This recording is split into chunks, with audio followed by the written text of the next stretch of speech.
Yeah,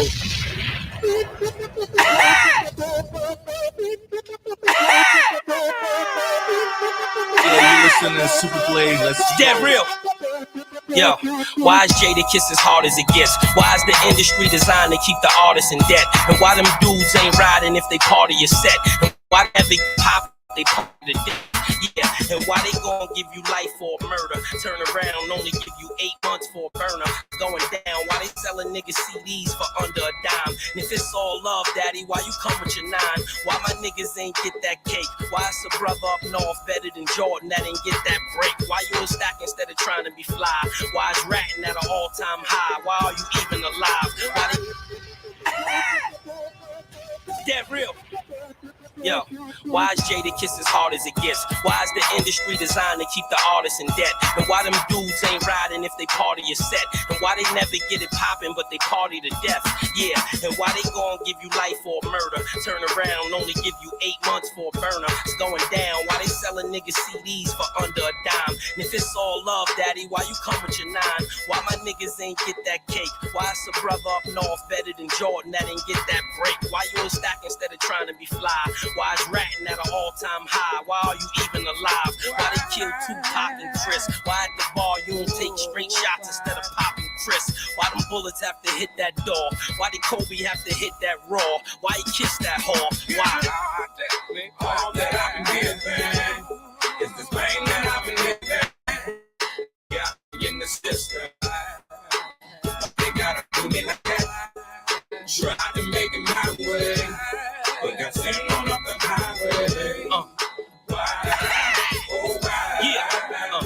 Yo, why do niggas push pounds and powder? Why did Bush knock down the towers? Why you around them cowards? Why Aaliyah have to take that flight? Why my nigga D ain't pull out his Ferrari? Why he take that bike? Why they gotta open your package and read your mail? Why they stop letting niggas get degrees in jail? Why you gotta do 85% of your time? And why do niggas lie in 85% of their rhymes? Why a nigga always want what he can't have? I can't come through when the beat can't jag. Why they crack have to hit so hard even though it's almost over? Why niggas can't get no jobs? Why they come up with the witness protection? Why they let the Terminator win the election? Come on, pay attention. Why I sell in the stores what you can sell in the streets? Why I say the hottest shit but be selling the least? Why? All that I've been giving is this pain that I've been living. They got me in the system. Why they gotta do me like that? Try to make it my way, but got sent on up the highway.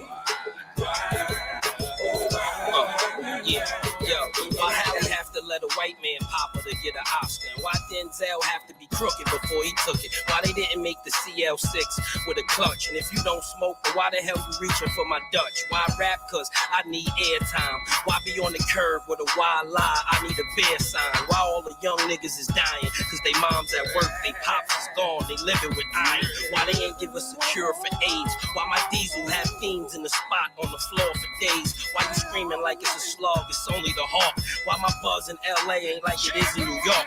Why they forcing you to be hard? Why ain't you a thug by choice? Why the whole world love my voice? Why? I try to tell them that it's the flow, son. And you know why they made the new 20s, cause I got all the old ones. That's why. All that I've been giving is this pain that I've been living. They got me in the system. Why they gotta do me like that? Try to make it my way, but got sent on up the highway. We gotta breathe. One in the two in the three in the four. You gotta breathe. You gotta.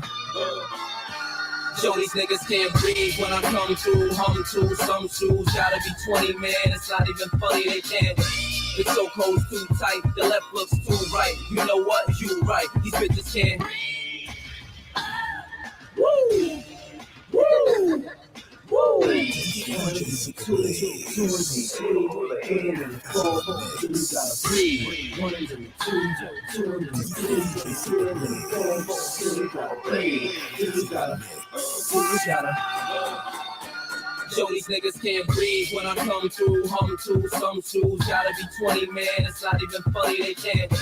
The chokehold's too tight, the left looks too right. You know what? You right. These bitches can't look. They hearts racing, they start chasing, but I'm so fast when I blow past that they can't. In the presence of the man, your future look better than your past. If you present with the man, you better.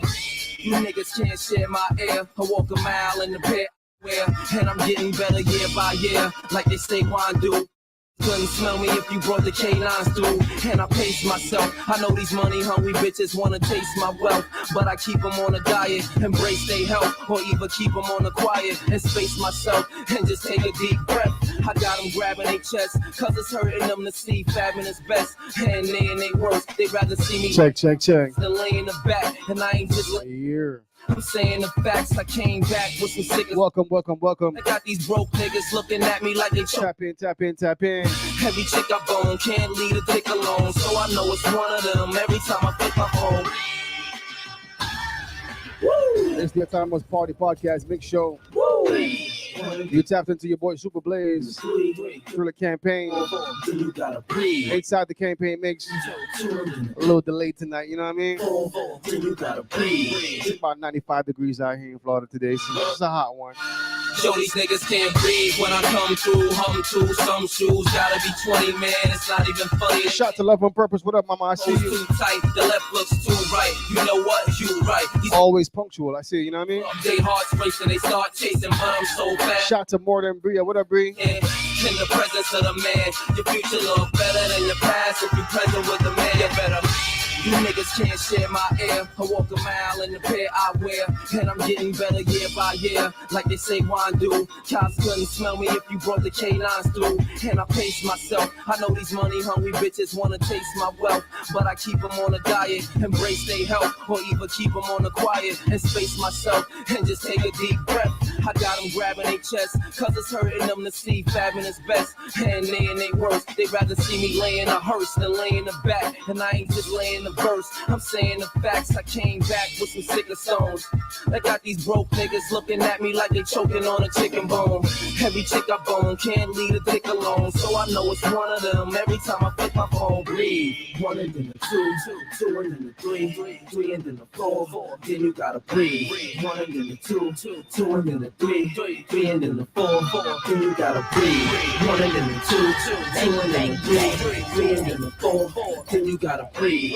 Then you gotta.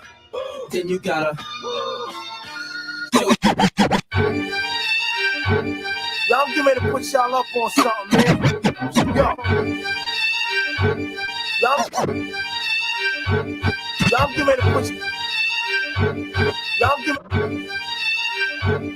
Y'all get ready to put y'all up on something, man. Yo.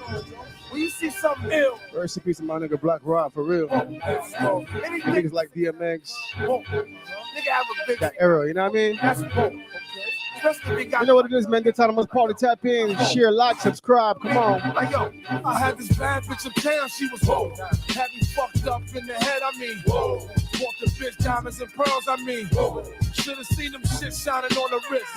Now money ain't a problem. See my dough is like, whoa. Pulled out my bankroll on y'all niggas like, whoa. Lost the boot shrimp from 210 like, whoa. Saggy wanna beat my blueprints. I'm like, whoa. Had to hit the brakes on y'all niggas like, whoa. Niggas getting both on my block like, whoa. Coming home within a half an hour like, whoa.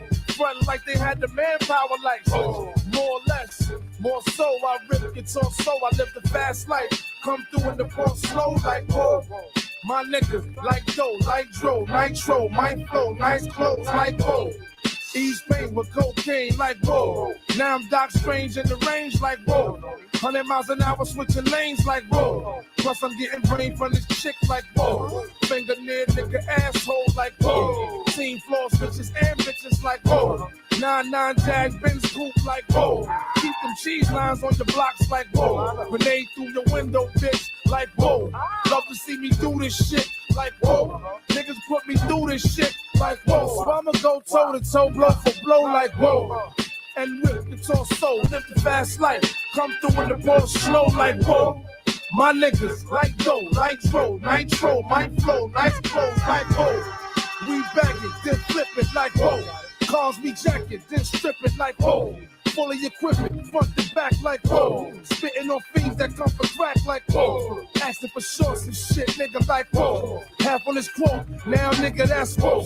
Flow so properly, you'll see I'm whoa. Ain't no stopping me, I'm deep like whoa. Guns be popping, beat me creep like whoa. Hear my name in these streets like whoa. Bust up down the concrete like whoa. Fill his bitch ass, head to feet like whoa. The man ain't whoa, the judge ain't whoa. POs ain't whoa, POs ain't whoa. Play yourself, I can see I choke. Something going on. I feel funny, can't tell me nothing different. My nose twitching, intuition setting in like Steve Vision. I still close my eyes, I still see vision.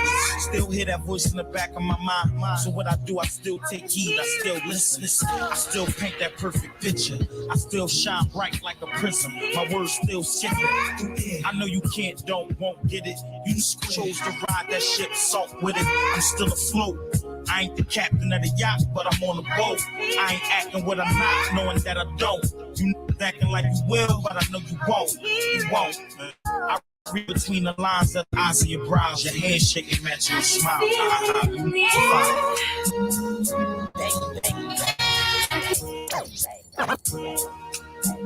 Fire! Spider senses tingling. Something got my radars up.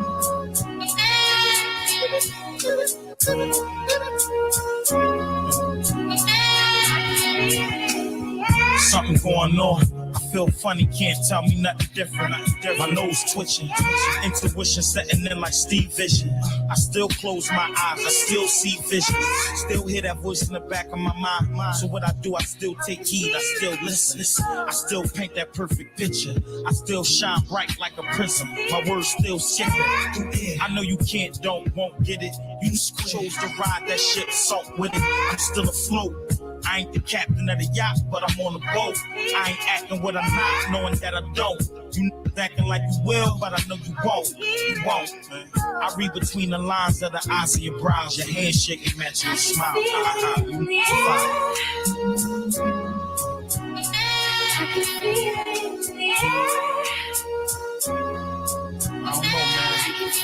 I just feel something, man.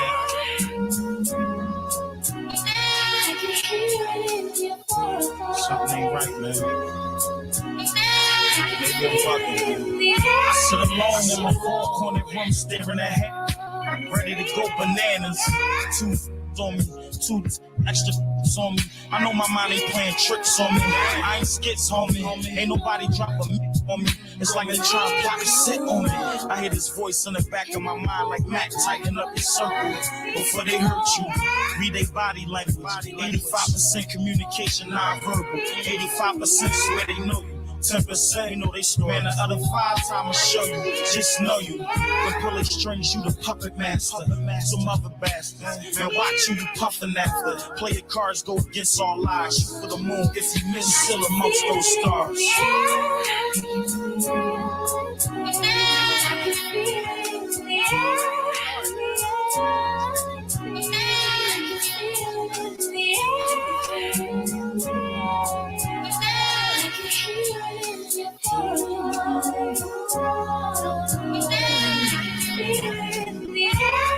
Can you feel it? Can you feel it floating? Foul preacher quoting scriptures for revelation. Just talk. You got the devil waiting. Body getting stiff, soul levitating. Why do I speak blasphemy? Knowing one day that will ask for me. Ask for my sins. No one to feel his wrath for me. I go through it so you wouldn't do it after me.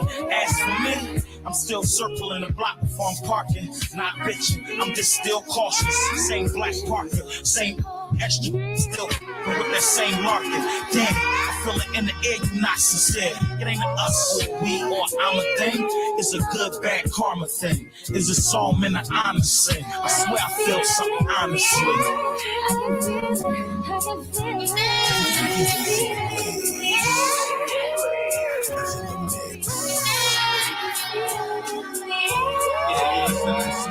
Let's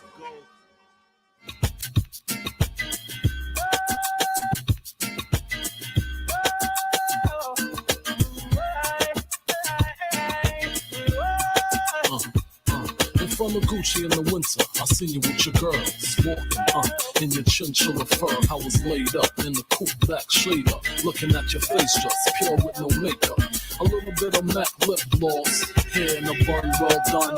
Looking for a ring, I seen none, so I hopped out the coupe and hot super stopping. Introduced like I'm shining, you my destiny in your diamond cluster. Too much just to touch you.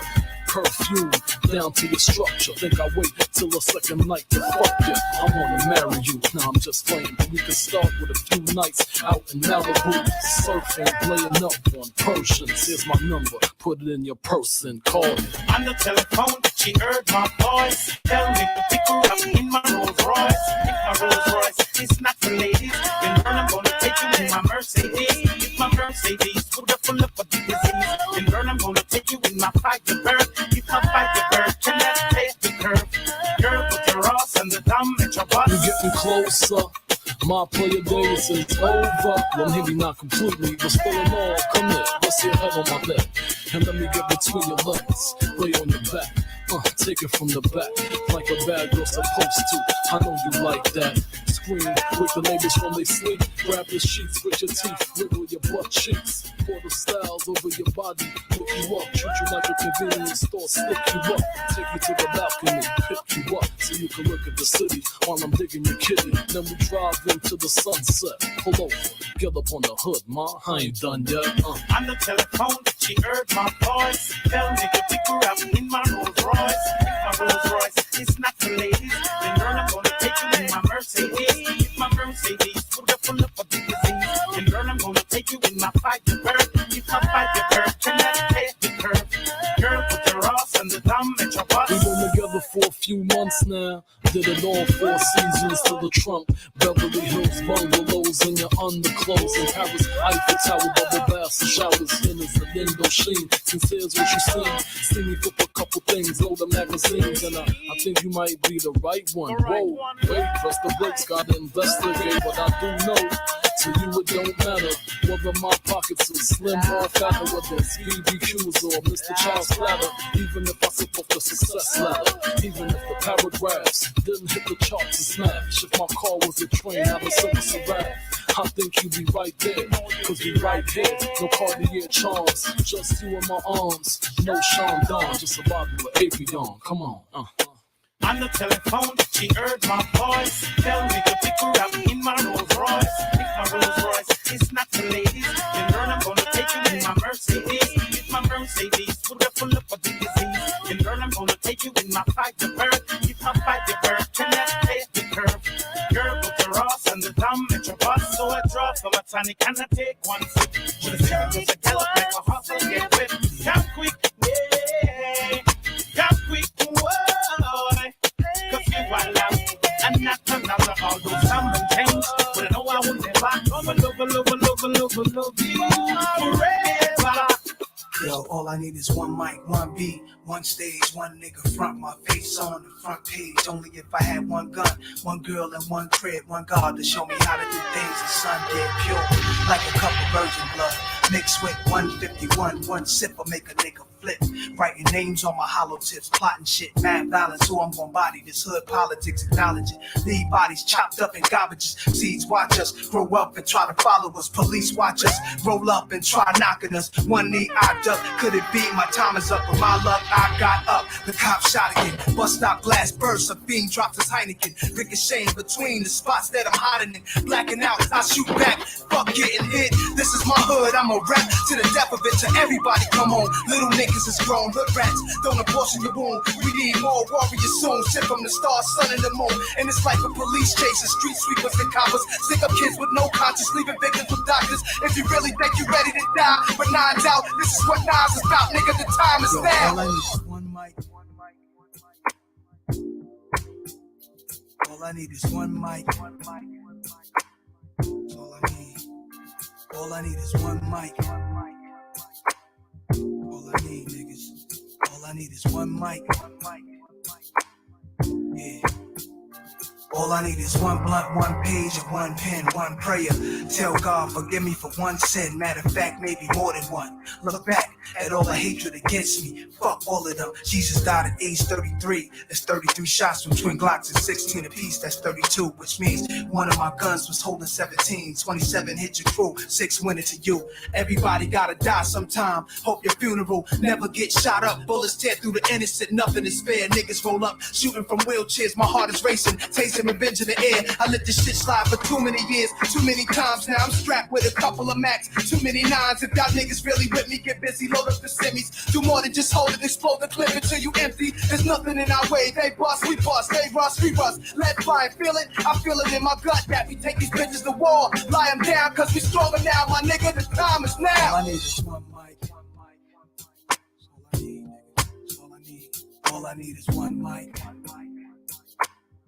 Nothing else in the world. All I need is one mic. That's all a nigga need to do his thing, you know. All I need is one mic. All I need is one life, one try, one breath, I'm one man. What I stand for speaks for itself. They don't understand and wanna see me on top. Too egotistical, talking all that slick shit the same way these bitches do. Wonder what my secrets is. Niggas will move on you only if they know what your weaknesses. I have none. Too late to grab guns, I'm blasting cause I'm a cool nigga. Thought I wouldn't have that ass done. Food you niggas, what you call an infinite brawl, eternal souls clashing. War gets deep, some beef is everlasting, complete with thick scars. Brothers knifing each other up in prison yards. Drama, where does it start? You know the block was ill as a youngster. Every night it was like a cop would get killed, body found in the dumpster. For real, a hustler purchased my range. Niggas throwing dirt on my name. Jealous cause fiends got they work and complain.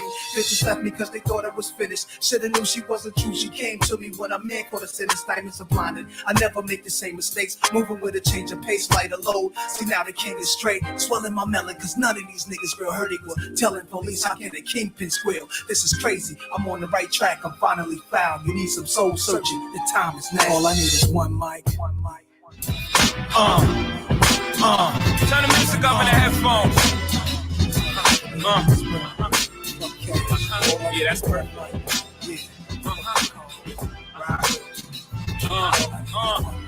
You gotta take your time, make a nigga wait on this motherfucker. Make a nigga mad and shit like. Niggas usually just start rapping after 4 bars, nigga go in. DJ Super Blaze. Start dancing this motherfucker. Yeah. Yeah, we just come out of nowhere. I feel like a black republic. Money I got coming in. Can't turn my back on the hood. I got love for them. Can't clean my act with good. Too much thugging them. Probably in the back in the hood. Like fucking bit. Huddling over the oven. We was like brothers then. Though you was nothing other than the son of my mother's friend. We had governing. Who would have thought the love with it? Like ice cold album. All good things. Never thought we sing the same song that all hoods sing. Thought it was all wood grain. All good brain. We wouldn't bicker like the other fools. Talk good game. Never imagined all the disaster that one good brain should blame the game. And I could kill or be killed. How could I refrain? If forever be in debt, and that's never a good thing. The pressure for success can put a good strain on a friend you call best, and yes, it could bring out the worst in every person, even the good and sane.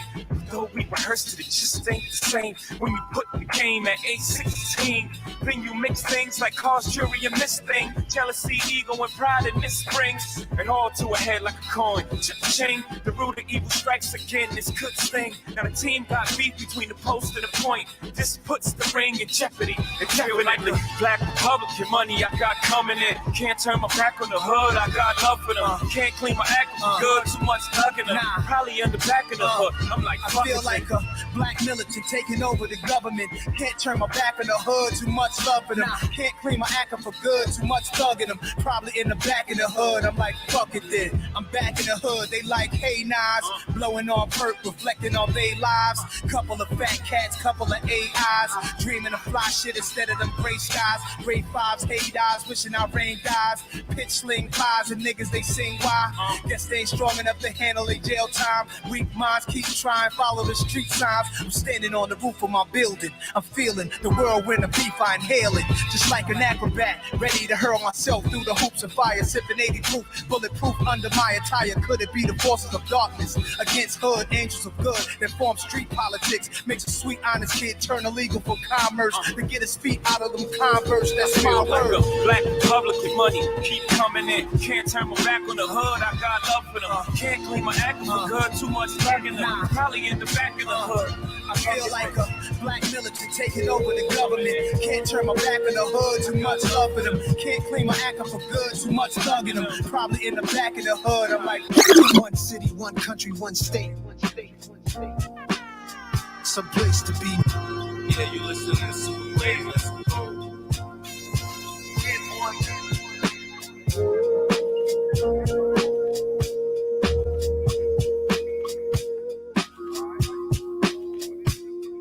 One city, one country, one state.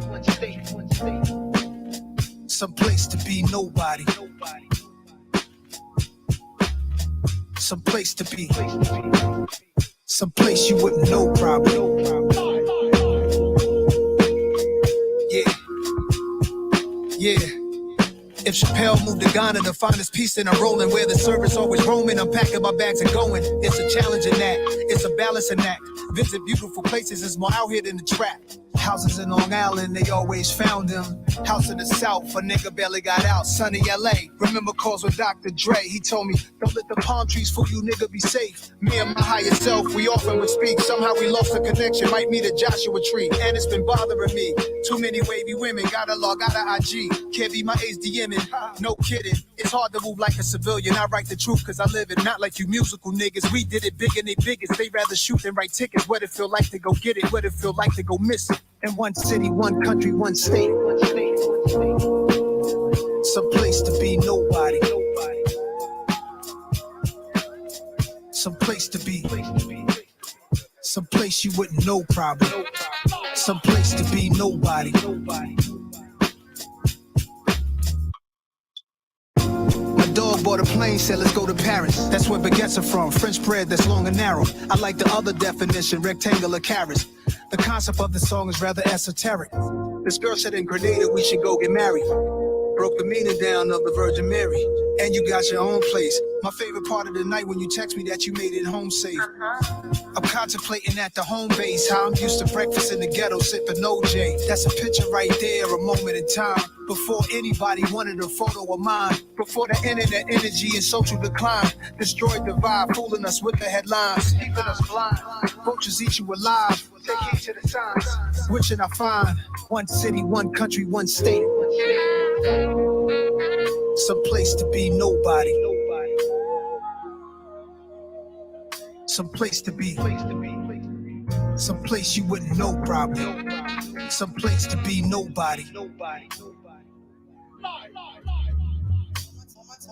All my time is spent focused on my freedom now. Why would I join them when I know that I can beat them now? They put their words on me and they can eat them now. That's probably why they keep on telling me I'm needed now. They tried to box me out while taking what they want from me. I spent too many years living too uncomfortably, making room for people who didn't like the labor but wanted the spoils, greedy, selfish behavior. Now let me give it to you balanced and with clarity. I don't need to turn myself into a parody. I don't do the shit you do for popularity. They clearly didn't understand when I said I get out apparently. My awareness like Keanu in the Matrix. I'm saving souls and y'all complain about my lateness. Now it's illegal for someone to walk in greatness. They want the same, but they don't take risks. Now the world will get to see its own reflection, and the anointed can pursue their own direction. And if you're wrong and you're too proud to hear correction, walk into the hole you dug yourself, fuck a projection. See me in my freedom, taking all my land back. They said a lot against me, thinking I just stand back. I got my legs beneath me, I got my hands back. A lot of people sabotage, they couldn't stand that. I turned the other cheek, I took blow after blow. There's so much crisis in the world because you reap what you sow. When you keep what you know is meant for someone else, the ditch you dig for them, you might just end up in yourself. I'm in the secret place, I keep a sacred space. They keep showing their hands, but keep hiding their face. If I'm a messenger, you block me, then you block the message. So aggressive, the world you made is what you're left with. Pride and ego over love and truth is reckless. Y'all niggas got a death wish, the stupid leaves me breathless.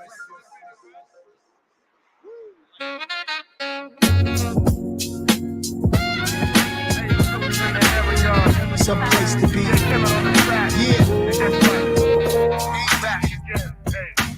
I shine, I shine. Forever, ever.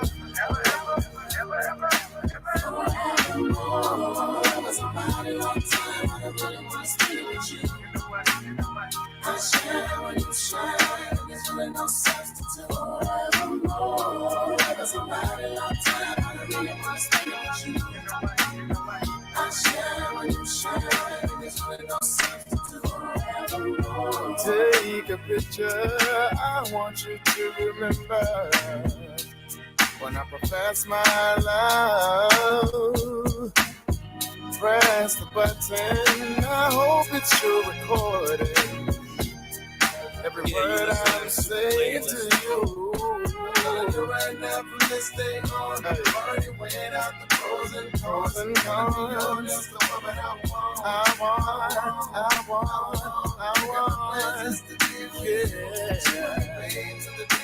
Things I do. I do. Somebody long time, I really want to spend it with you. I share when you shine, there's really no substitute. Somebody long time. Hold on, please. Bring that joint back, you know what I mean? Bring that joint right there back. Thomas Party, you know what it is, top of the hour campaign mix, Super Blaze, what up? Shout out to everybody in the chat, what's up? DJ Kevin on the track, and guess what? We back again, hey. Let's vibe. What you say? Let's shine, y'all. Forever, ever. Come on.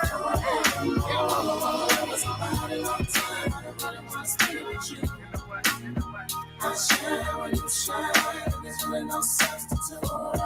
Forever, somebody long time, I really want to spend it with you. I share when you shine, there's really no substitute. Take a picture, I want you to remember when I profess my love. Tap in, what up, Rick? Press the button, Love on purpose, what's up? Every word I'm Trail, what up, Trail? Let's vibe.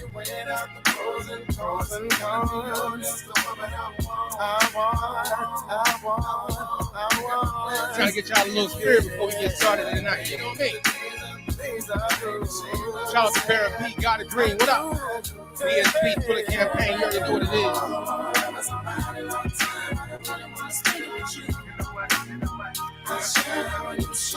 Come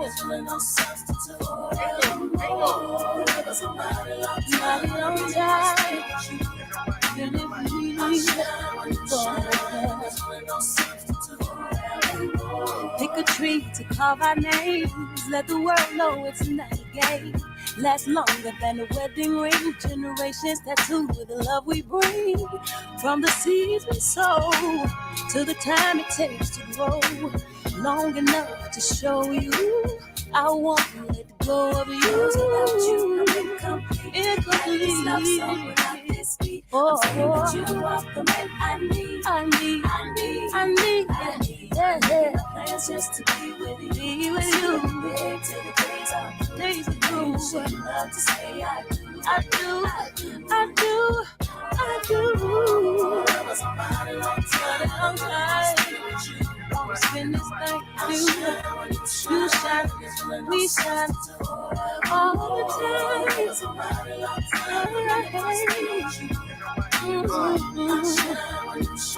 Yeah, it's fine to the take a picture off the wall, try to reframe it.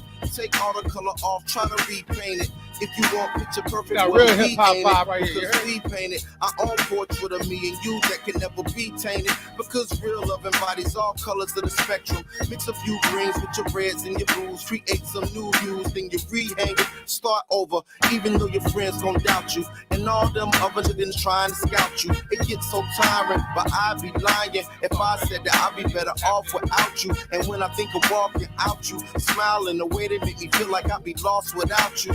Me and you are the only threats to us. Till death do us, I'm standing next to you.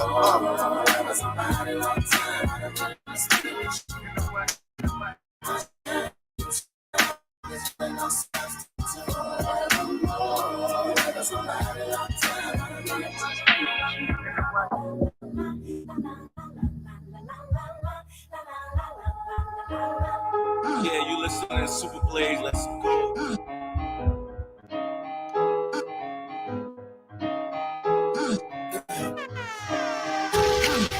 Hold on to me, Don't let me go. Who cares what they see? Who cares what they know? Your first name is free, last name is dumb. But you still believe in where we're from. Man's right flower, it's an living thing. Mind use your power, spirit use your wings.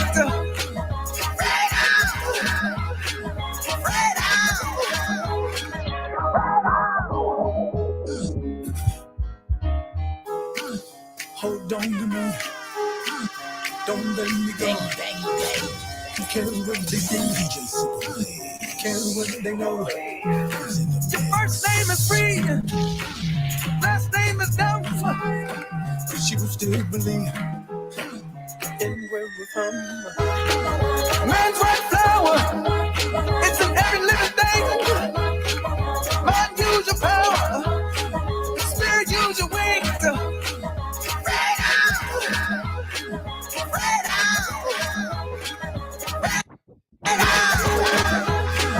Freedom, freedom, freedom.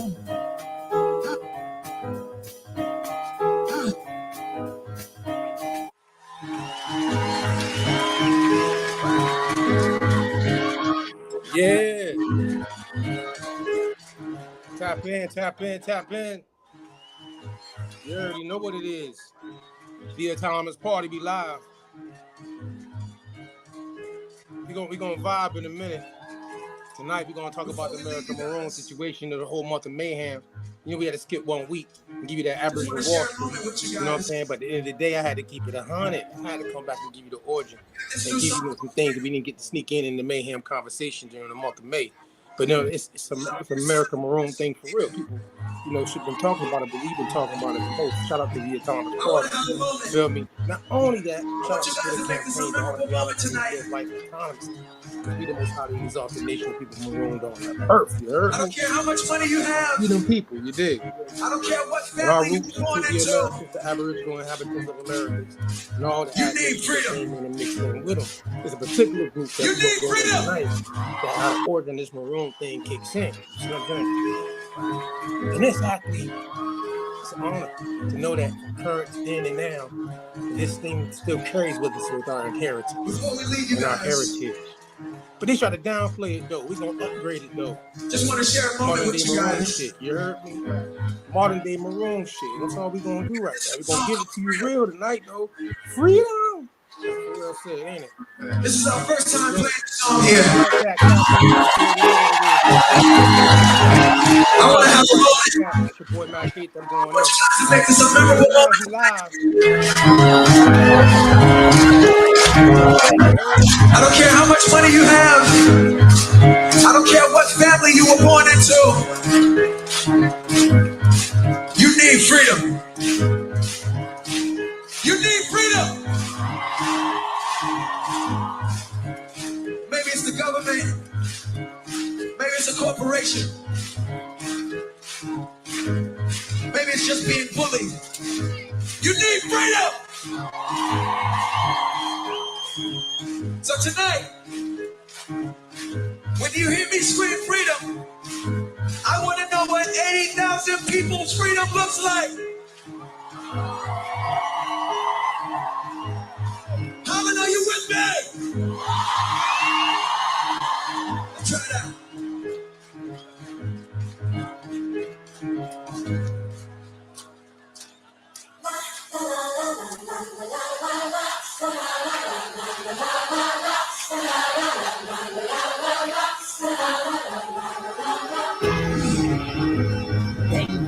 So excited.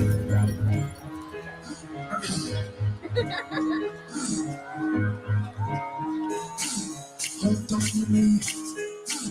Don't let me go. Who cares what they see? Who cares what they know? Your first name is free. Last name is dumb. Just don't believe where we from. Make right now. It's in the living thing. My use your power. Use your wings.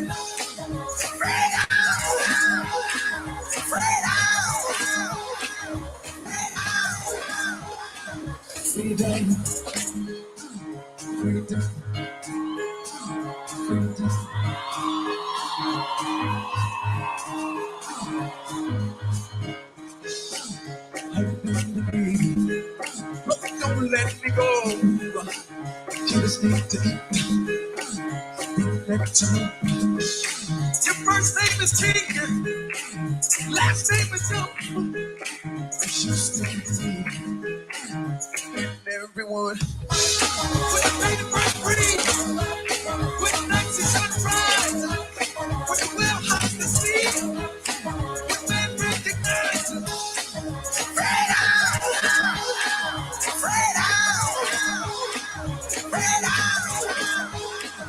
Freedom, freedom, freedom.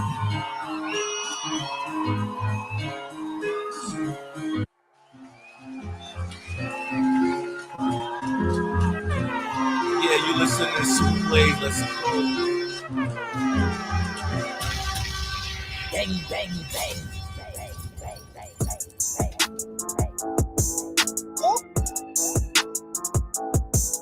Get him out.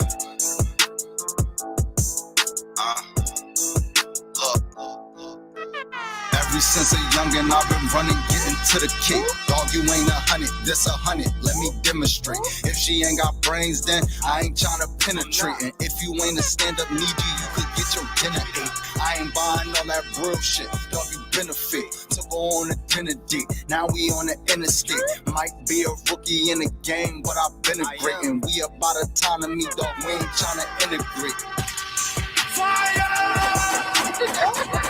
Yeah, you listen to Super Blaze, let's go. Bang, bang, bang.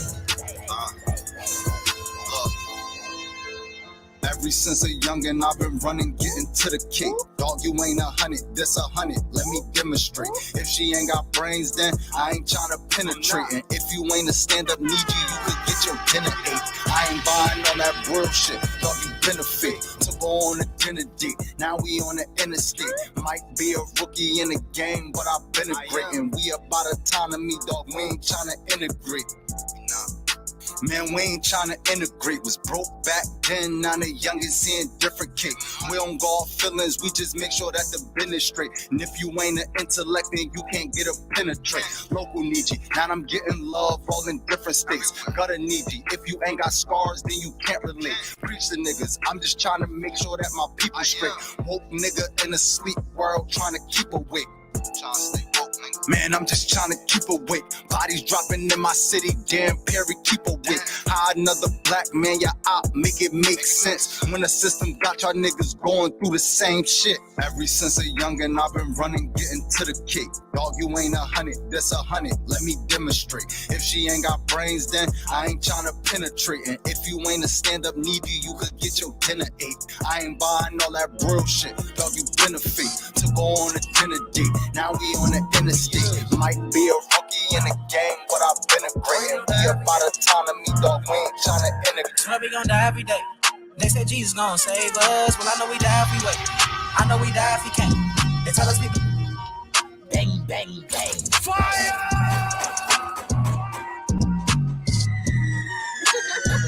Yeah, you listen to Super Blaze, let's go. Bang, bang, bang. Swear we gon' die every day.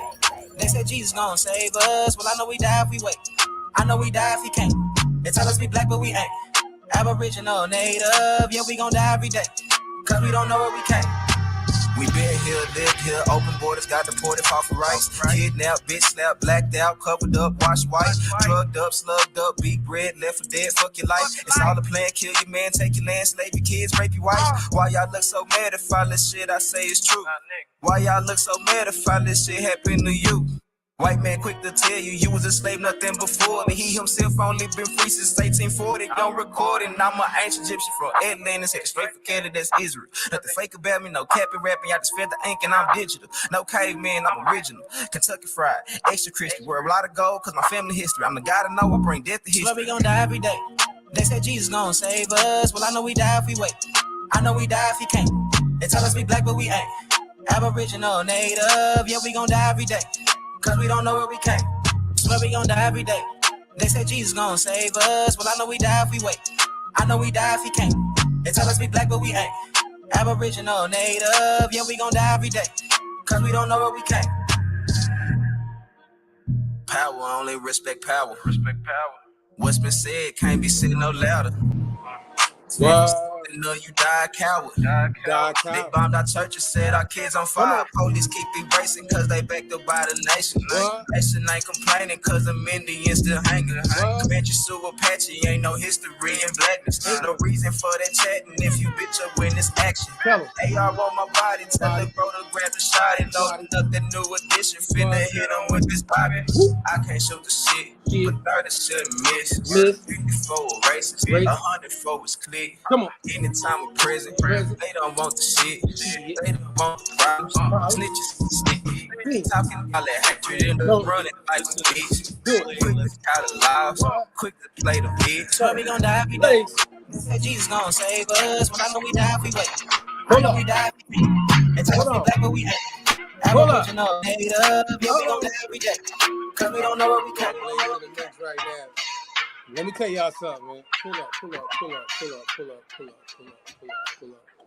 Talk to me now, speak vibe with me now. What's the word? Talk to me now, speak loud and clear. We'll speak clearly to y'all tonight. This vibe. Say, talk to me now, speak loud and clear. Can you hear me? Mic check. If I was not here, Eric, our story. Our story.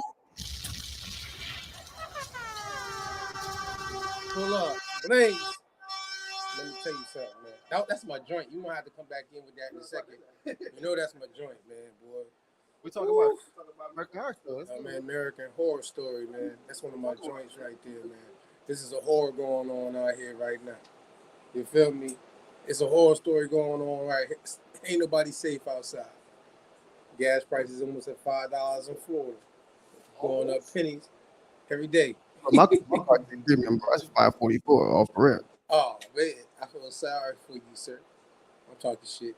I got to put 93 in mine either way. It's fucked up out here. Excuse my French. You know what I mean? Hey, but man, it is what it is, though, man. You know, shout out to everybody that's in the chat. D. Thomas Party podcast each and every Sunday. Obviously, 8 to 9 o'clock. We got the campaign mix with Blaze. Salute to Blaze, man. And obviously, we have different guests and everything. We line up for the month and everything to have conversations with. You know, there's a lot of stuff going on in our local area, so we've been moving and scraping and doing what we got to do. But we, you know, got to put these things in and make time for these certain things too. Next week, give a big shout out. Tavis Sanders is going to be with us. You know what I'm saying? Let me get a bomb for that. We got Tavis Sanders in the building next week. Juneteenth. Since they, you know, dealing with Juneteenth, we're going to talk about some freedoms, like the world said. But this week, I want to get into, you know, because Mayhem all last month, like I said earlier, you know, Aborigine Wall Street, we stick to the script. It's the first of the month. You know, and obviously, like I said, it's been a busy couple of weeks, so we didn't even go crazy like we usually do on the first of the month. Because everybody was kind of caught up in, you know, end of the year things. People graduated and everything. Shout out to all of our jits that graduated. Shout out to Blaze. I know you had one that graduated. I got one that graduated. So you got more than me, but I ain't gonna get into all that. But we both got one graduating. So shout out to all the, you know what I'm saying? We can call them jits. You know what I'm saying? That's a South Florida thing. All the young adults, the teen adults. You know what I'm saying? The young, what's the word for them right now? You know what I'm saying? Because they ain't fully in adulthood, but you know what I'm saying? They out of school. You know what I'm saying? So hopefully they doing something constructive in this generation, in this time. They understand what's going on. The pandemic hitting them. And I mean, hey, they went through some shit in school. You know what I mean? They gonna remember they 4 years. You know what I'm saying? Shoot, half of it they had to sit at the crib. You know what I'm saying? Think about that. You know what I mean? In their generation, you feel me? Like graduating from high school. You know what I'm saying? And shout out to my nephew who graduated last year. You know what I'm saying? He basically missed his whole senior year. You know what I mean? So it's like, you know, hey, it stole a lot of people's. I saw that too. You know, in this modern day time. But you know, hey, that's the way life goes. I mean, had a pandemic graduation. A pandemic graduation. A lot of people were going hard this year though. Shout out to them though, all the families and everything. That, you know, children graduating with everything they've been going through out there in the world. wherever you might be located. You know what I mean? From east, west, north to the south, particularly, right? I don't really be biased. But yeah, tonight though, you put me on a big screen real quick before we go to the sources. You know, I put the joint out. You know what I mean? This is the we've been dealing with it. I like to use the word ethnogenesis because of it's a scientific term that I came across about 2 years ago, and dealing with alienation and ethnogenesis. So the two terms are opposites, like duality, polar opposites. You know what I'm saying? So obviously the alienation is going to deal with us staying in a state of being alienated and dependent, and those terms, those synonymous things that go along with being alienated. You know what I'm saying? To obviously the ethnogenesis, which is the process and the growth of an ethnicity and its new genesis and its infusion of things that takes place over time to get us in the modern day time of what we call today, from then to now. You know what I mean? So from the past to the future, but we in the present. That's so unwrap your gift now. It might be too late type thing. You know what I mean? But at the same time, you know, I want to be real about it because we're dealing with the present state of a miscegnation. You know what I mean? This is the word I'm using. See, I'm using big words right now that I do and can pronounce pretty good right now. Later on, when I start messing them up, don't be mad at me. You dig? But it is what it is. I'm going to spell them out and do all the things I do. You know what I mean? My best I can.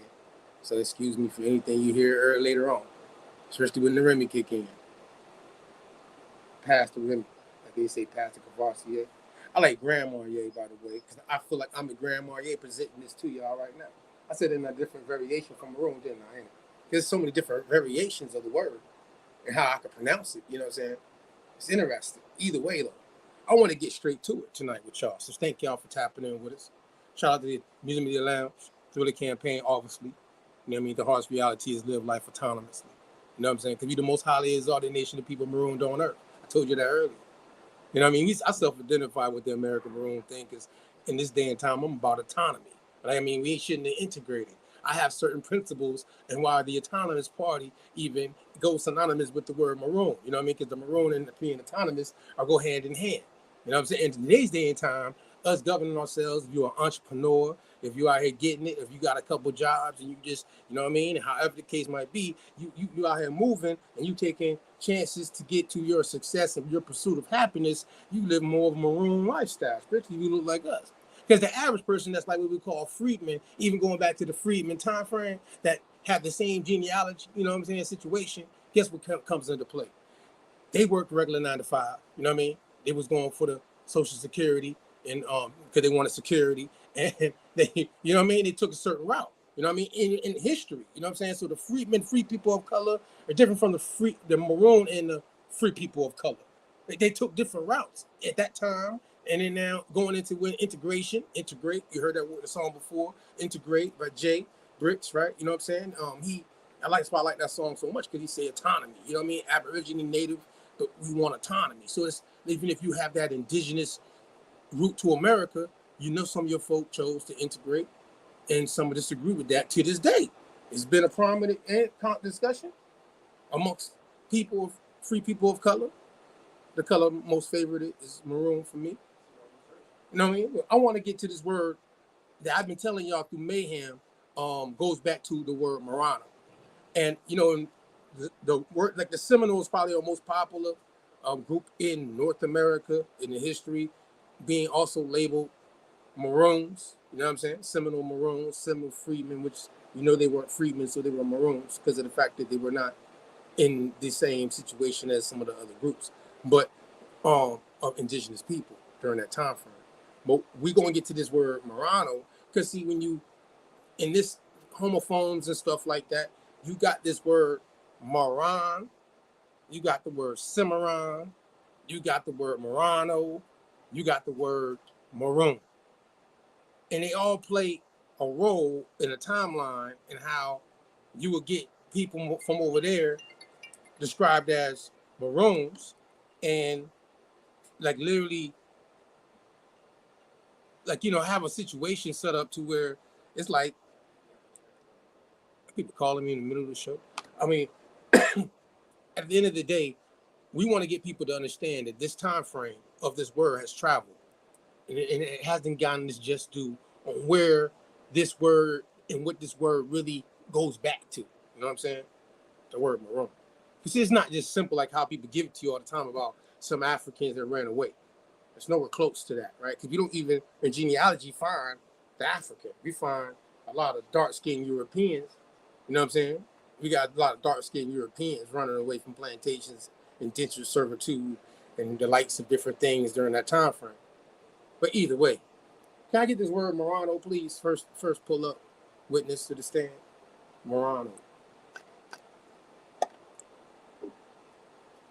Because, you know, the Maranno, and this is the etymology, by the way. This is the etymology of the word Maranno. Take my little sip as I'm doing this dip. I want to break it down to you fully now. And it says Maranno noun as it gives it to you. This is their words, not mine. It's going to say also Maranno, a Jew or more. So we're dealing with a Sephardic Jew, particularly in Spain, being we're talking about a dark-skinned Jew who will be also in religion a Jew, but dark-skinned as far as description, being called a Moor, and also in the area of Spain. So you can get the Sephardic Jew, you can get the crypto Jew, you can get a lot of different other terms. Anuism, terms like this are being used for these people. I'm going to say after 1250. Nah, I'm lying. I should say 1230, even before that. But 1230 particularly for a reason. But we're going to keep it moving. It says publicly profess conversion to Christianity while privately continue to practice and beliefs of their old religion, or I like to say old tradition. In 1580s, from Spanish, probably literally it says pig, swine, an expression of contempt. From the Arabic, maham. See, I might pronounce some word I told y'all earlier. See, that's Muharram. If you pronounce it differently. Forbidden thing. Eating of pork is forbidden. By the way, in Spanish, you know what I'm saying? Just a quick side note. The word credo is the word for pig in their actual language. So they're not getting this origin of this word from this pig thing you're seeing. It became a connotative. It should have said it's a connotative word that flipped after a certain time frame to talk about a certain group of people who they knew their traditions and their ethnicity were being used in a negative sense because of what was going on based off of inquisitions and stuff at that time. But we're going to get to, interesting enough, a book that's talking about Scotland. You know, we've had Lee Cummins on here. You know, we got the Negro Question series. It talks about a lot of the different Europeans that he feels, obviously based off his book, of being of a Judaic influence or background relation.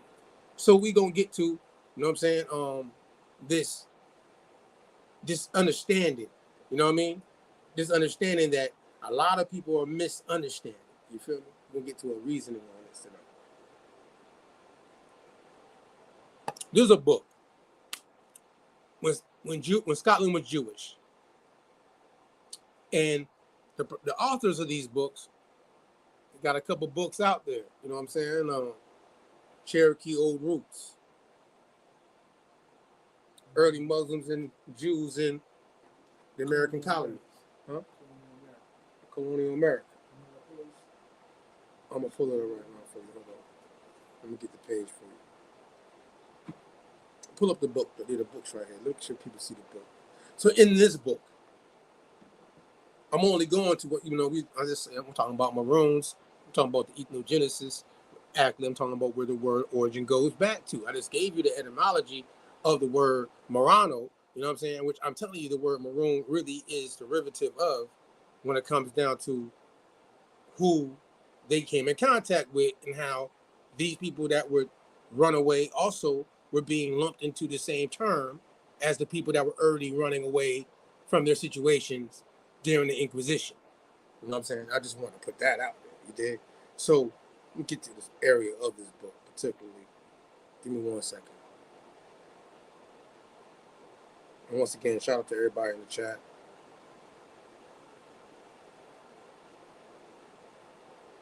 Let's see. In this book.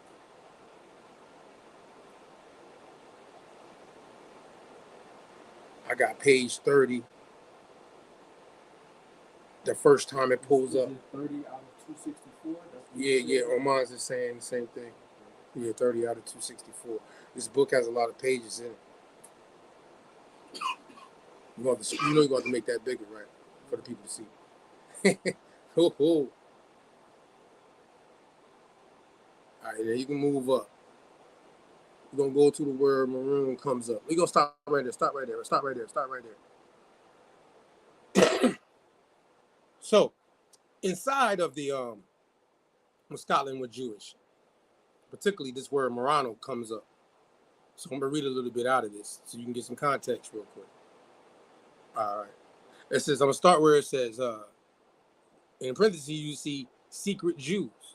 And then it says, though a term normally reserved for Jewish Iberian exiles after the pogroms of 1391, and especially after the Edict of Expulsion of 1492, it can be applied to ancestral Jewish Scots. It says Jewish Scots in this particular situation. Ancestrally Jewish Germans, ancestrally Jewish Melungeons. See that word Melungeon? You know that word's over here in America. And then you know that word Melungeon is dealing with a mixture of biracial, triracial mixture of people. But either way, they throw that word in there just for, sidekicks of things. As it in the fact to any ancestral Jewish persons whose forebears feared identification or detection, chose to hide their true identity and practice that religion in secret for up to 600 years. Crypto Jews had survived without rabbis, yeshivas, Torahs, or synagogues, isolated from openly Jewish communities in Eastern Europe, Islam, and the Mediterranean, and the subject of the kind of double hostility from surrounding societies. The religious status of these Marannos, conversos, Anoism, which means forced ones, and the New Christians is a key word when you're looking up this information. New Christians, 15th century, challenged some of the best rabbinical minds of the day. So that's the first time that word pops up. Now this word Maranno, how is it spelled? Marrano. See, they got it like that. People spell it Maranno. There's a lot of different variations, right? So I'm gonna come down to the next one. Hold on, let me get to the next one.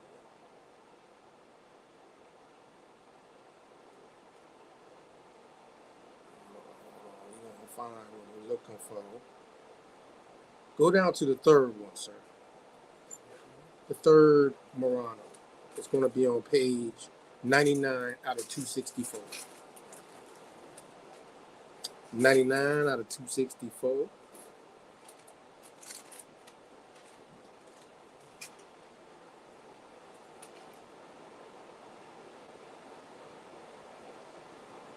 You there? All right, hold on. I'm looking for the place. Keep going down.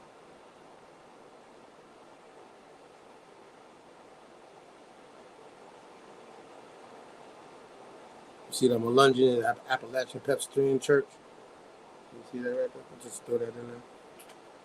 Look, I need you to, you can keep going down. It's at the end of the page. It's really going to be at the end of the page going into 100. Right there, stop. Yeah. All right, so to understand crypto Jews in England and Scotland, we must look at the so-called Marannos of Spain and Portugal. So obviously we getting back to Sephardic, because Sephardic is related to this word Spain as far as that Iberian Peninsula region, Southern Europe, as they would call it. And in the origin and the meaning of the term is disputed. That's what I say. See, the origin and the meaning of the term is disputed. As you heard me just read the etymology of what they have there, dealing with the Maranno. But we're going to go down a little bit. Let's go down to the next page. This is in use of only sporadic before 1380s, but it appears to have gained great currency in the mid-14th century. Anti-Jewish riots in Toledo and Cordova that immediately preceded the Spanish Inquisition. Its heyday was the 16th century, when Marranos became Judaizers outside Spain and Portugal, hounded by the Inquisition through all of Europe. And then it says, and the Americas. So you're letting you know how they made their way to the Americas. These are Europeans. But they're the ones that went through a situation dealing with Christianity and the Inquisition, so they became professionally under the laws of that said government. That's what this term really is breaking down. You know what I'm saying? But secretly, in the traditions of their forefathers, they're upholding Judaism still. You know what I'm saying? Crypto Jew. Now, this word Maranno, as I'm telling you, goes back to these people. It even says the wealthy Marannos who engage extensively in commerce, industries, and agriculture, intermarry with families of old nobility. That word, old nobility. I'm gonna stop there real quick because I want to give you the funny part that they have in this book that stands out the most. Like I said, there's many derivatives of this word.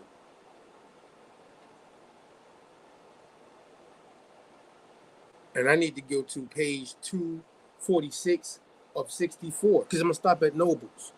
Anybody that interested in this book, Scotland was Jewish, definitely check it out. There's a lot more information in there. But this word Maranno is obviously connected in this book. So it's a key thing to talk about, to break down who these people is. It gave a great little breakdown of that right there. There we go. Can we go to the little bit higher to the next page up above it so we can read into it and then it'll go up? I want you to stop right there. All right. Mr. says 12. As frequently noted, the students of Judaism, none of the explanations suggested for the origin of Maranno seems very compelling. Least of all suggestion that the word is derived from the Spanish Maranno, wild pig. So you see in the etymology, when I went into the word Maranno and it said it used to have the word pig in there, right? Now, check it out. Now it says, rather too ingenuous to our mind is one author's claim that the word comes from a hapologic contraction of the Hebrew mumar anus, which caused the omission of the first syllable, affecting the transformation of mumarnus and Maranno. See, they got different variations of this word now.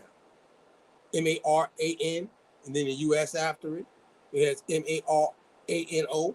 It has M-A-R-R-A-N-O. As I said, there's many different variations of this word now, how they got it written. Now it says, in both the civil jurisprudence and canonical law canon of the period, as well as in popular currency, the sense of Maronus is privileged Jewish administrator. It's a privilege, it's a title. You're an administrator if you're in the position of Maronus. Now we're gonna go up. You can go back down to me. I apologize. You can go back down. And she done it. Maranus, like anus, your ass. Maranus. Yeah, I know you was thinking. I thought the same thing. But see, I'm trying to be scholarly, but not getting funny with the words. See, these words is just what they is. Anuism, though, you see Maronus and then Anuism. Boom. Sounds like. Now, these are the people at this time, since you say you see that tie-in, right?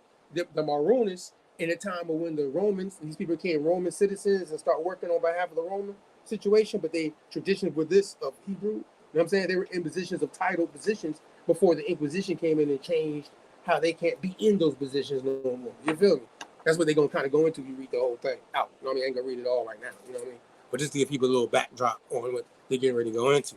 But still, to read this part, it says who feigns to be Christian. It says to feigns to be Christian. That's what they're trying to say. These people are the people that's acting so hard to be a part of the society at this time. You know what I'm saying? To be in their positions of jobs and titles. You know what I'm saying? Now it goes, it says, we propose here a radically different origin.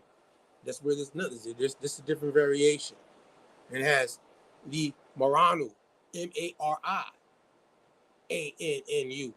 mentioned in Egyptian annals. There are Ramses III, the only trustworthy allies against invading Persians, according to the Elephantine papyri. The word was introduced into the Egyptian language from the Aramaic Maranno, meaning nobleman, and applied to the Semitic princes who garrisoned a Jewish military town in the Elephantine in an island of the Nile opposite of Aswan. Aswan. You know, Lee Cummins talked about Aswan in his books. The Negro question is brought up. You know what I mean? It is a place of Judaic origin and people. You know what I'm saying? But at the same time, it's telling you that this time, how this word is being applied to people of this origin. Judaic, Sephardic people and where the word really traces to. We're going to keep going here. This is the meat that I really want out of this part right here. You know what I'm saying? It says, this important colony maintained several synagogues along the temple in exile and substituted for the temple of David in Jerusalem destroyed by the Assyrians. The very first words are El Maran. See that word El, which means the in some languages in Spanish and stuff, but in certain languages they might say El is God. You know what I'm saying? El could be the meaning for God, right? A deity. You know what I'm saying? Title of nobility also as well. You know what I mean? But at the same time, in their culture. You know what I mean? But at the same time, El Maran, the word Maran. See, the word Maran in Aramaic means Lord. It means master. You know what I'm saying? That's what the word means. It's a title that was being used along with Amora before they used the word rabbi. This word is way older than that because it's telling you these people's positions and jurisprudence of how they were in these title positions, but they were of this Jewish, or what we call the Jew. We're talking about the Moorish Jewish people in this situation here. Now, I mean, and literally through everything they went through and the titles that they carried with them from out of the time of the Temple of David, it's talking about here. And also how this word is being applied. Again, this is the others of the Elephantine papyri dated from 5th to 4th centuries. The word Maran, or, and I said the word Maran, or Maranno, Marenu, or Sir, was put before the name of a satrap, which is a provisional governor. So if you was a governor, there was a title that was put in front of your name, it would have been Maran in front of your name. If you was a leader and you were in leading positions in this time frame, going back to that ancient time in antiquity, this is the title that was put in front of your name, like how a rabbi would be put in front of your name now, if you was in the Jewish community, right? You know what I'm saying? But we take it religious now, but back then it's a title of nobility. You know what I mean? When you think about dukes, barons, sirs, knights, you know what I'm saying? These are titles of nobilities, and that word could be applied.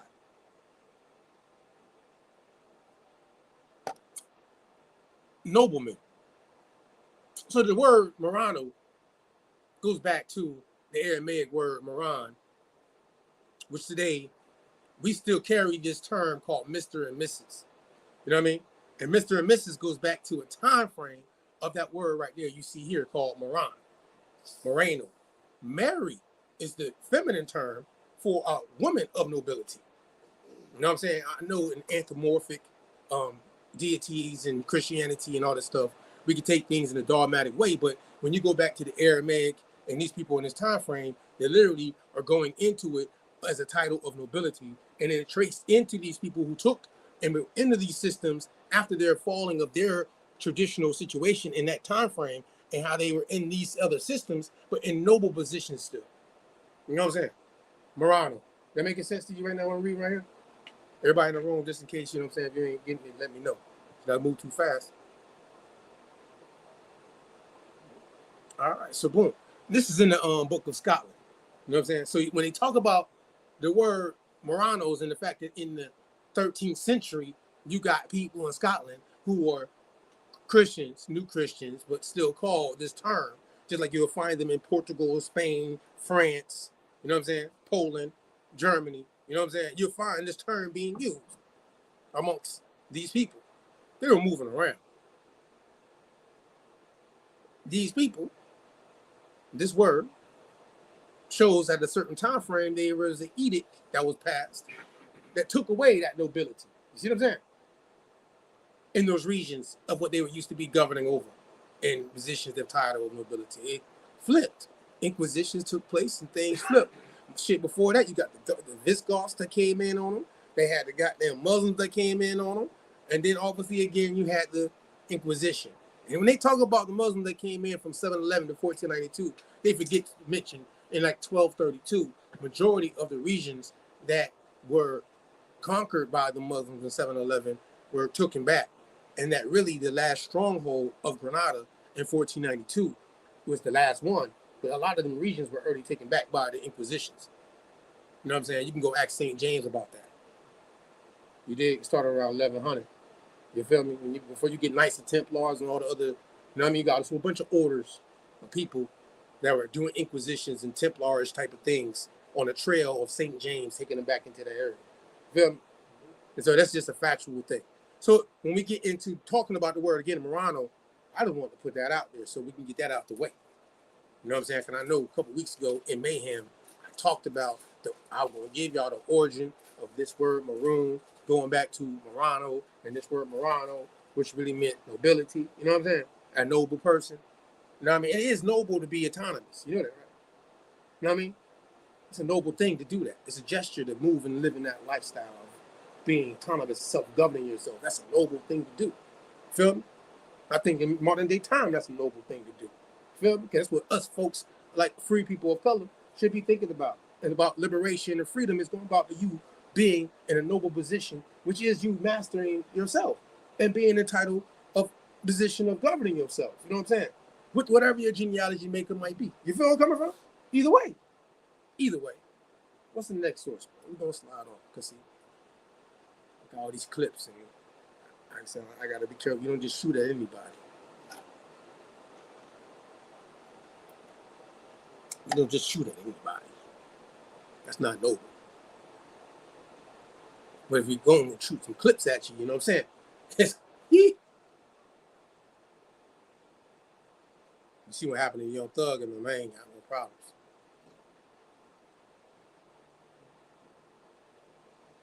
But yeah, that was Scotland when Jewish. Pull them up. Then, we're going to go in the order. How I sent it to you.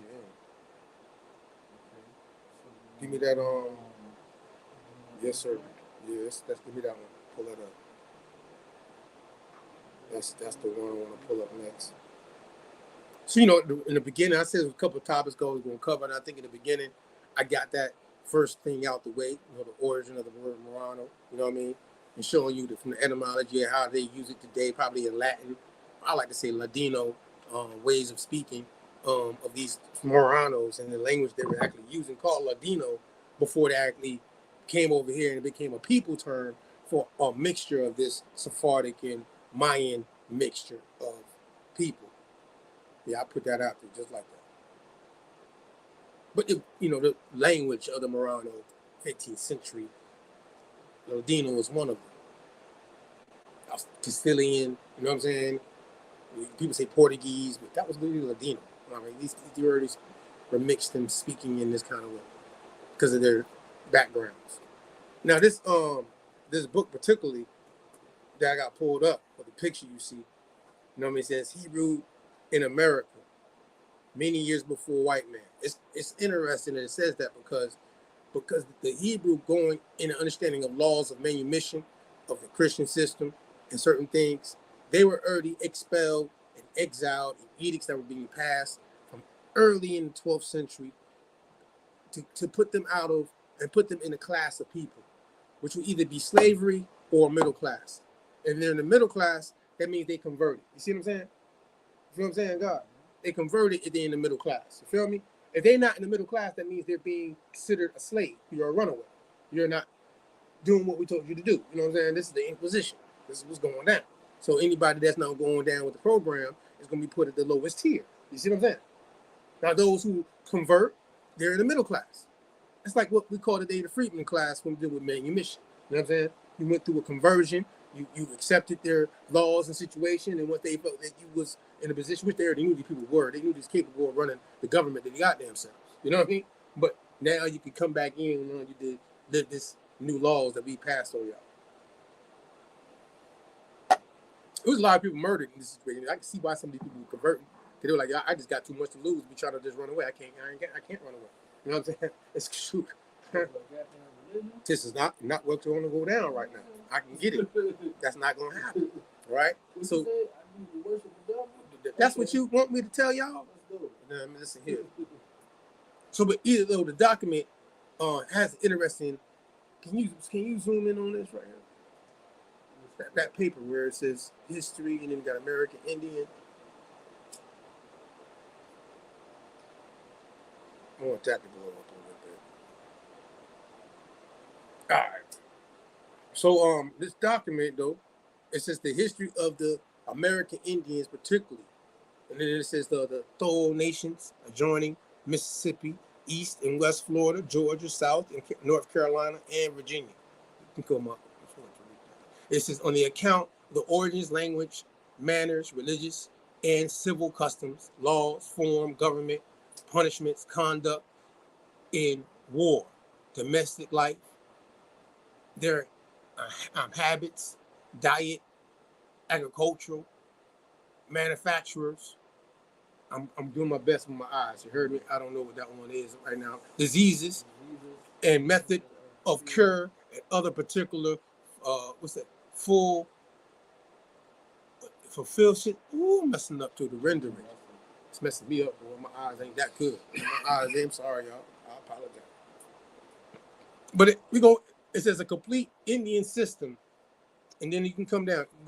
You scroll up on my side of the house, saying observations of the historical and colony governor, superintendents, missionaries. He goes into all this on this thing talking about the Hebrews in Americas before the white man, right? Now, why? Because the Hebrew can't be ever in the position of a white man based off the Inquisition, if you understand the Inquisition and the situation of being manumitted. You know what I'm saying?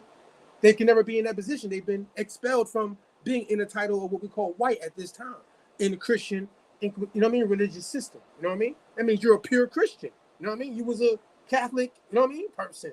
You were not a new Christian. The new Christians, you were never in a position of being considered white in their system.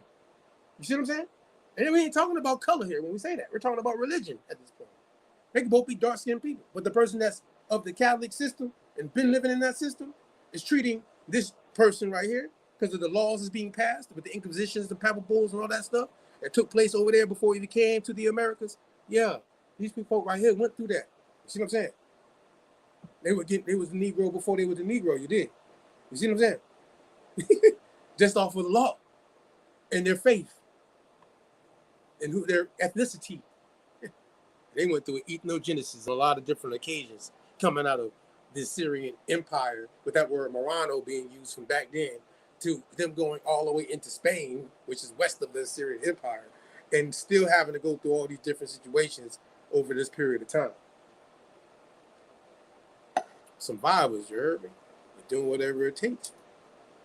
I ain't got nothing to caught up in their, faiths and stuff like that. I'm just talking about look at the story, the history of what these people went through. You know what I mean? And you can see that, and it leads the story to us learning how it followed the Inquisition and how these same people who were running from the situation, when they came to the Americas, as it's stating, and the Indians that they interacted with were put in the same position that interacted with them, because if they become Christian or convert with the Inquisition that came over here, then they were particularly put in the lower class system too. You see what I'm saying? You see what I'm saying? So these people ain't got no choice but to run away, because they're never going to be in a position of autonomy, knowing what's going on and what's taking place with the Inquisitions. You know what I'm saying? That's taking place based off of Catholic and Christian situations in the 15th century. Or even before that. When I say 15th century, I'm talking about the Americas now, right? I'm talking about 12th century, easy. Where edicts are being passed, kicking these people out of areas. You know what I'm saying? They're being taxed, they're being hit, all sorts of different situations from that time frame on, and being everything flipping on their ass. You know what I'm saying? This word Maranno, these Maranno people. We've been going through this for a minute, you know what I mean? It's not nothing new. So the Hebrew been going through some shit, you feel me? So it's like sometimes we hear people talk about the Hebrew situation as if they didn't go through they don't talk about the history of what they went through though, you know what I'm saying? So they just want to go from the 12 tribes of Israel and jump straight to the Americas, and then these people are all the same people, you know what I'm saying?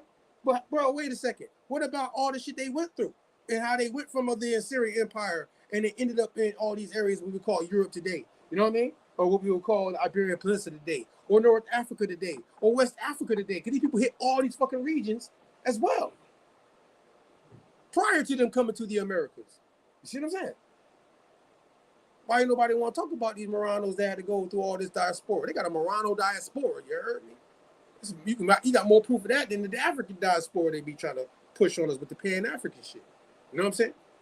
Shit. That's the original diaspora, real talk. These people they're calling Africans Negroes and at the lowest tier of things, but were civilized and had all sorts of trades and proficient in mercenary, you know what I'm saying? Jumping on ships and everything. These people could do it. They just all of a sudden out the blue, this is in a position where they can't do it for themselves, right? Unless you're paying taxes or something like that, you know. So yeah, we go. It's read this part right here, just because this part right here, I just want to get that out the way. It's just there are so many connections with the ancient Jewish people and the tribe of Judah here in the United States of America. It says we know Hebrew roots are all over the United States in the writings of amazing historians. This is many connect the Hebrews in the U.S. from 1000 BC to 400 AD, and many say the Native Americans speak of earlier time where white people were a great culture before them. Read about some of these historians in their findings. Now, we're going to go to these people. We're going to go to these guys. I want these names. See, James Adair's on top of the list. You know what I'm saying? I'm going to give you these people's names. Now, look, stop right there. Go back up. Show all four of these guys real quick. James Adair, Ethan Smith, David Cusick, Arthur Parker, William A. Ritchie, Elias Boudinot. Now, who's Elias Boudinot, God agree? Isn't he one of the presidents of the Continental Congress? Yeah. Elias Boudinot was one of the presidents of the Intercontinental Congress. You can look him up. He was considered, you know what I mean, like a president. If you want to go before George Washington, for those that didn't know that kind of shit. You know what I mean?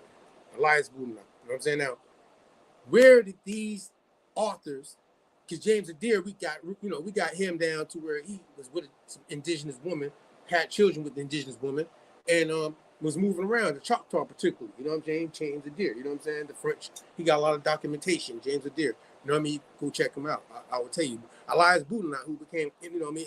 All other authors I can't go into right now either. But I want you to look into them if you're interested into them and see what they're talking about and the origins of these people. Because at the end of the day, what comes to find out, even in the source, I'm find a particular area. Let me see if I can get to this particular area real quick. Hold on.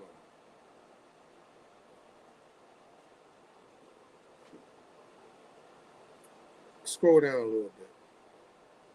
Let's get to this part. Hold on. Showing them a little bit of this document here.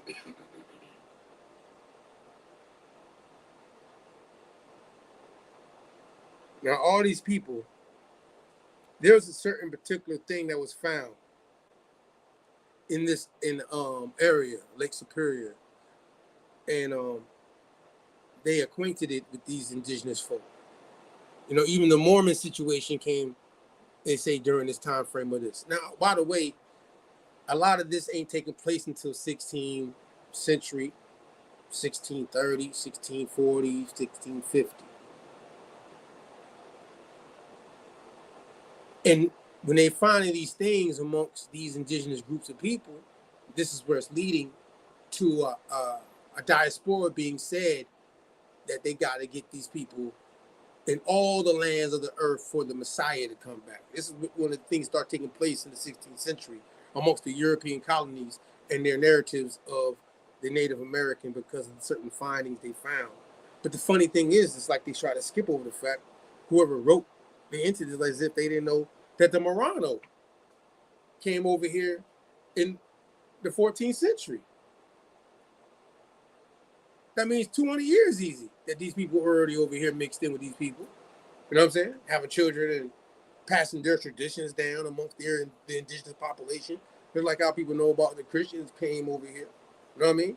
But that don't get talked about because obviously there was an inquisition against anybody that was considered a heathen, Saracen, Muslim, Jew. You know what I'm saying? And the Maranno was a part of that group of people. You know what I'm saying? That would be denationalized and disenfranchised at that time. And labeled all sorts of different stuff by books of record. Runaway Africans and stuff like that. Funny that the word African and the French fit the fact that these people would be considered almost like freedmen if they was in a Christian colony. And like they would be considered like freedmen if they were considered Marannos living in the Christian colony. That's the class they came over here with if they were conquistadors in the army, but still calling themselves Christians, you know what I mean? Forced ones. They weren't really with them people. You know what I'm saying? But this is what's going on, though.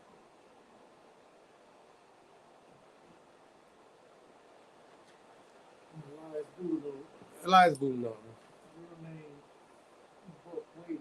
We'll say his name again? Buck Wady. That's W-A-I-T-E. Right? Yeah, Buck Wady. Why did he even change his name? Ain't that something? That's some crypto shit in itself. You know what I mean? Either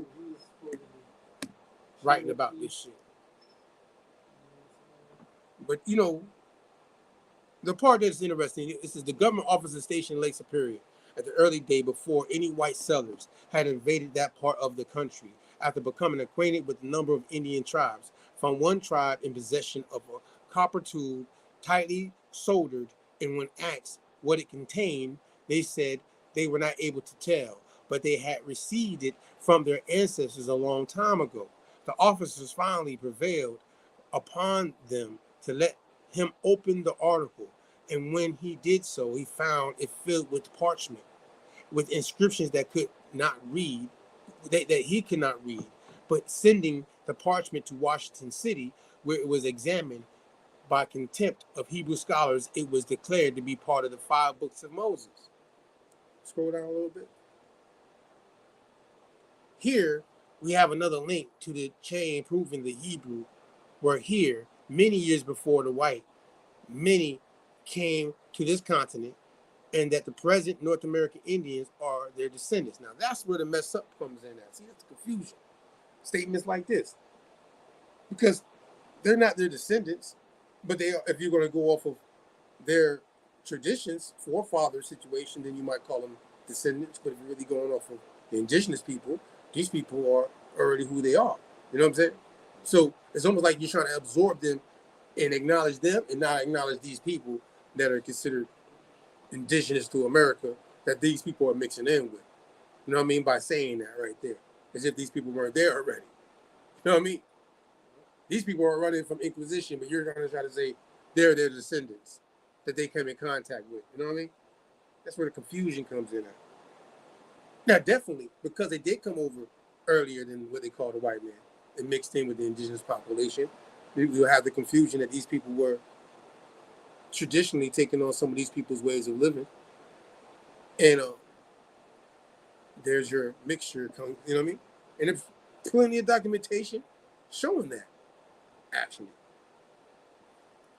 But that's where I think we run into that glitch in history about the Aboriginal inhabitants of North to South and Central America and people that we would call today Hebrews.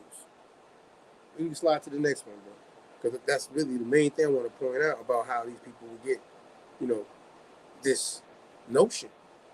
Yeah, I got another example. This is the next one. And then this next one, we're gonna deal with the tribe of Judah. Everybody loves the popular tribe of Judah in the most, you know, documentation of the religious scripture of the Abrahamic faith.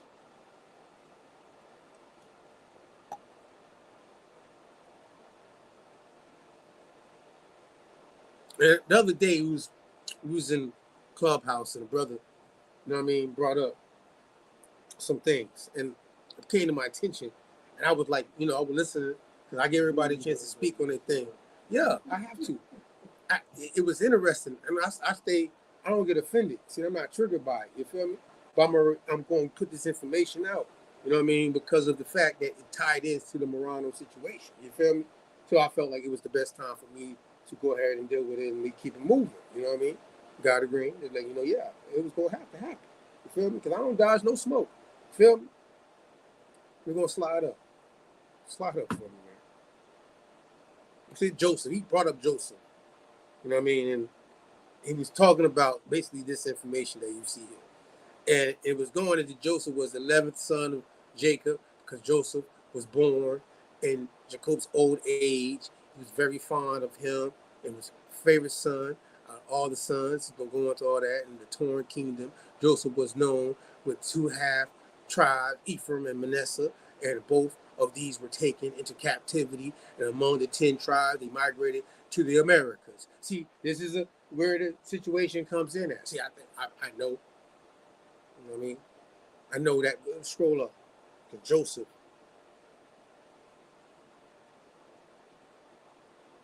We're going to all these situations. We're going to get to the meat of that. Don't get past that part. This is all the scripture thing. Let's get to the Hebrew part. Right here. No, go back up. Go back up. Is there a little bit more over here? Yeah, it's going to go straight to the spring. Damn. All right, boom. But all right. It goes in this particular area. It says because of the blessings of the favor of Joseph, he was allowed 2 tribes. Though his sons Ephraim and Manasseh, I brought up a journal entries from European explorers that ran into some of the tribe of Reuben and Quito in Ecuador that had stated that the tribe of Joseph was living on an island nearby. Then it says, I brought this up, that the tribe of Reuben article, where they were alleged to have been in need of education. Although they spoke Hebrew, they could neither read nor write it. This is the Taino natives of Puerto Rico, or of Ephraimite Hebrews, where they speaking of here yet another author notes natives among the West Indies speaking corrupted Hebrew. You know what I'm saying? Not just, you're talking about the Tainos, we're talking about the islands. You know what I'm saying? We're talking about Cuba, Hispaniola, you know what I mean? Jamaica. You see how we're telling you these areas where we know about Maranno, Columbus, going to these places. So we're going to keep it moving and keep that in mind. Now remember, I told you earlier in the 16th centuries when this report, 1650s, when this report went back to Europe. I ain't say that yet, but I'm saying it now. And then came into the diaspora of this whole situation that we're getting into with the natives being of Hebrew descent. It didn't really happen to the late mid 1600s that this you started to be circulating among certain Europeans and their beliefs and stuff like that. You know what I mean? But scroll down to this bold area where it says ethno, logical. You know what I'm saying? Ethnogenesis or ethnological about this conversation and the theory. It says the Roland chief argument support of his view is the language of the Indians in Hispaniola, Cuba, Jamaica, and adjoining islands. Contends that it has resemblance to Hebrew. In fact, he even calls it corrupted Hebrew. He asserts that such names as Cuba and Haiti are Hebrew, which they're not. And they were first applied to the earliest caciques, the chiefs of the leaders of Kassin, who discovered the people and the islands. The names of the rivers and the persons in use among the natives are derived from Hebrew, or for example, the hyena from the Hebrew, Ayin, the stream, the Yons, Jonah, Yakub from Jacob. You know what I'm saying? So this is what they're saying here, right? I'm just going to go into the Joseph thing, and this is where I can see where they're getting this from. And if, at the end of the day, you know, it was like, hold up, wait a second. But when are they saying, when this time, what is the time frame for this? Because there is a story about Hatuey, you know what I'm saying? Which is a person they call a cacique, you know what I mean? And who are calling this person a cacique is the interesting thing.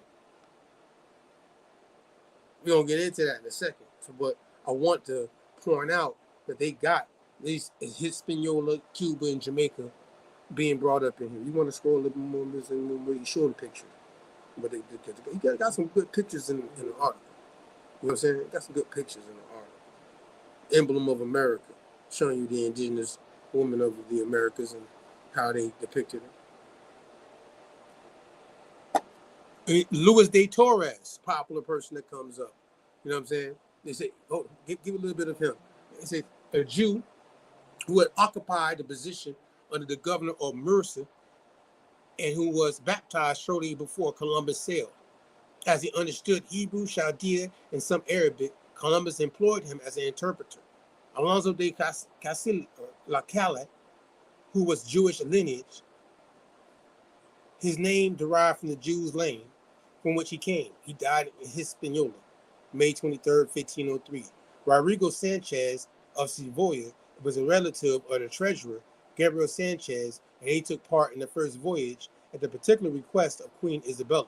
The ship physician, Mestre Bernal, and surgeon Marco were also of Jewish stock.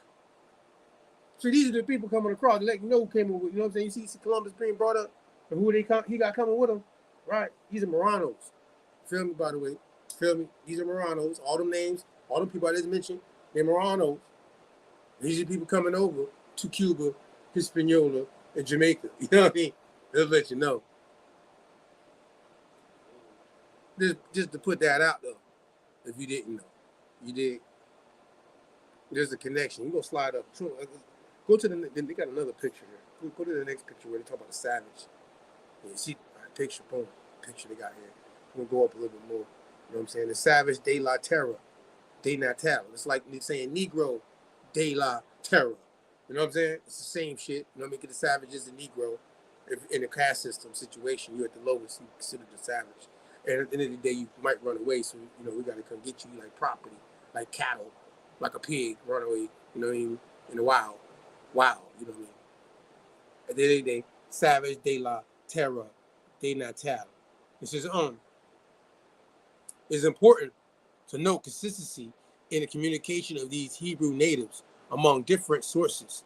The Reubenites in Ecuador says, before they continued their migration, could not have known what was going on with the tribes in the islands or where they located unless they were able to communicate with them, indicating not just that they could speak to one another, but also the consistency that they had all migrated over together.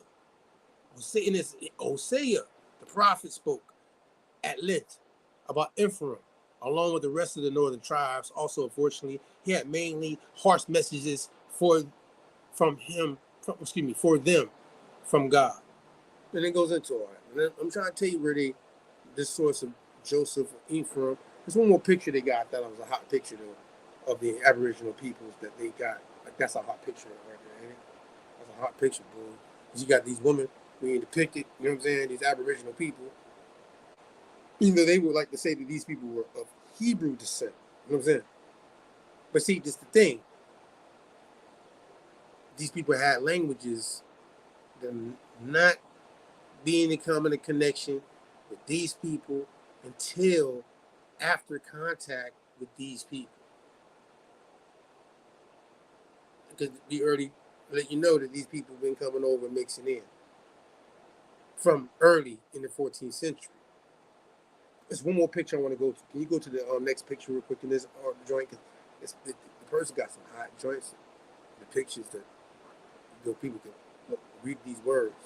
Planche de du tetra. And then it says eligis et cetera. Terra. Territ, which is still like earth. Look how they got it depicted with the crown and the bow and arrow and joint. You know what I mean? We go to the sub part though. We go to the sub part. Can you make that bigger?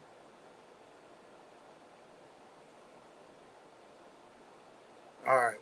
Ethnogenesis, etc. Territ, roughly translated as he tramples upon the laws and authority. Early propaganda against the islander Native Americans. Latin motto on the title page of New Voyages in North America. Baron de Lathon, 1703. You see how I got to put that Baron in there, boy? That shit was hard, ain't it? Ooh, look at the picture one more time. That shit kind of hard, ain't it? This bitch ain't listening to shit right here. You hear that? I ain't listening to none of your authority, bitch. I'm trampling on your shit. That's some Maroon shit. You know what I'm saying? I'm trampling on your shit. That's what he's saying. What are you talking about? You see the arrow in the air like, bitch, I ain't playing with y'all. Feel me? This is who they talking about. You know what I mean? They saying got the Jewish descent, but this is who they mixing in with. You know what I mean? You see what they got description of. That's why this picture is so hard. You know what I mean? I thought that shit had to, got to read it to the people sometimes. The picture, but show you how he's sitting got his foot on the crown and the book like, bitch, what the fuck? Look how they showing him now. He trampling on that bitch on your crown. They ain't got no pinions in the crown, so he like, I ain't seeing none of that. That's feathers, by the way. Pinions, feathers. Same shit. So, yeah, you know what I mean? Go underneath, though. We're going to read what it says about the Taínos, you know what I'm saying, of this area that, they don't talk about and how they mixing up the dope, though, right? It says, all these passages go over adultery of Ephraim, and then it says Israel, and the intermingling with their captors, European colonizers in the Americas. They gave their daughters to them and to be married, accepting the Gentile ways and abandoning Yahweh. Even Columbus wrote of the Taino natives. He says, they traded with us and gave us everything they had with goodwill. They took great delight in pleasing us. They are very gentle and without knowledge of what is evil, nor do they murder or steal. Your Highness may believe that in all the world there can be no better people They love their neighbors as themselves, and they have the sweetest talk in the world, and are gentle and always laughing. These people will live in Macario. You heard me? You feel me? Not a care in the world. What? They took advantage of these people. These Marannos that are coming over. These people they had to fight with these people like that. People were like, oh, that's what you want? Okay, what's up? Here you go. We can take that shit. What's up? What you got going on? You know what I'm saying? There's some interesting joints though on this joint for the night. So I thought that and how it's showing you the Mongolian, you know what I'm saying? The pictures of the nations of people, the Caucasian, you know what I'm saying? Showing you the American. It's going to show you the Negroid. You know what I mean? Showing you these pictures of these people. That's why I want to scroll through this link, I think, just to get some of this more insight of these pictures. How they depicting the African or the Negroid and how much similar he looked to the American. You see that? He look real similar, don't he? Now, notice they ain't saying, and even what's buddy right here on to the left? He look like today what we call a black man too, right? Don't he? But what area is that again? That's the Pacific, right? I thought so. I didn't want to hear somebody else to hear say it. You know what I'm saying? So, goddamn, when they talk about the world is swarthy, when Lee come and say that Benjamin Franklin was saying that the world was swarthy, you know what I'm saying? I mean, you see the pictures of this thing. Majority of these people are tawny, or even the Mongolian got a tawny skin complexion. You did me? You feel me? Yes, sir. And I think 3 out of the 5 all look very dark skinned. You did? You know what I'm saying? We would call black today. Feel me? Based off our notion of things. Some people, I think some people on TikTok and the memes and shit they be using, they be trying to use Homeboy in America look like Shannon Sharp. You know what I'm saying? I don't want Shannon Sharp to jump on me. I heard somebody else say that shit. I'm being real. I'm just, it's not my fault. But anyways, we're gonna slide on. I want to show some of the the graphic situations they talking about with these origins and how these people are looking in these areas. You know what I mean? Let's slide on to the next link. Let's go to the next link. There's no time. You said Maggie, we'll get through the links. I'm gonna show certain parts of this stuff right here. If the rest of it's, if you subscribe to what we got going on, we got this obviously in the chamber for you to obviously read. We want to get to the history of these Marannos in England, though. You know what I'm saying? Is that it? Which one is that? I'm gonna make sure. No, that's. We don't go into that. Hold on. There's a lot of them people out there, by the way. Yeah. There's a lot of them people out there, by the way. You know what I mean? American Indians without tribes in the 21st century.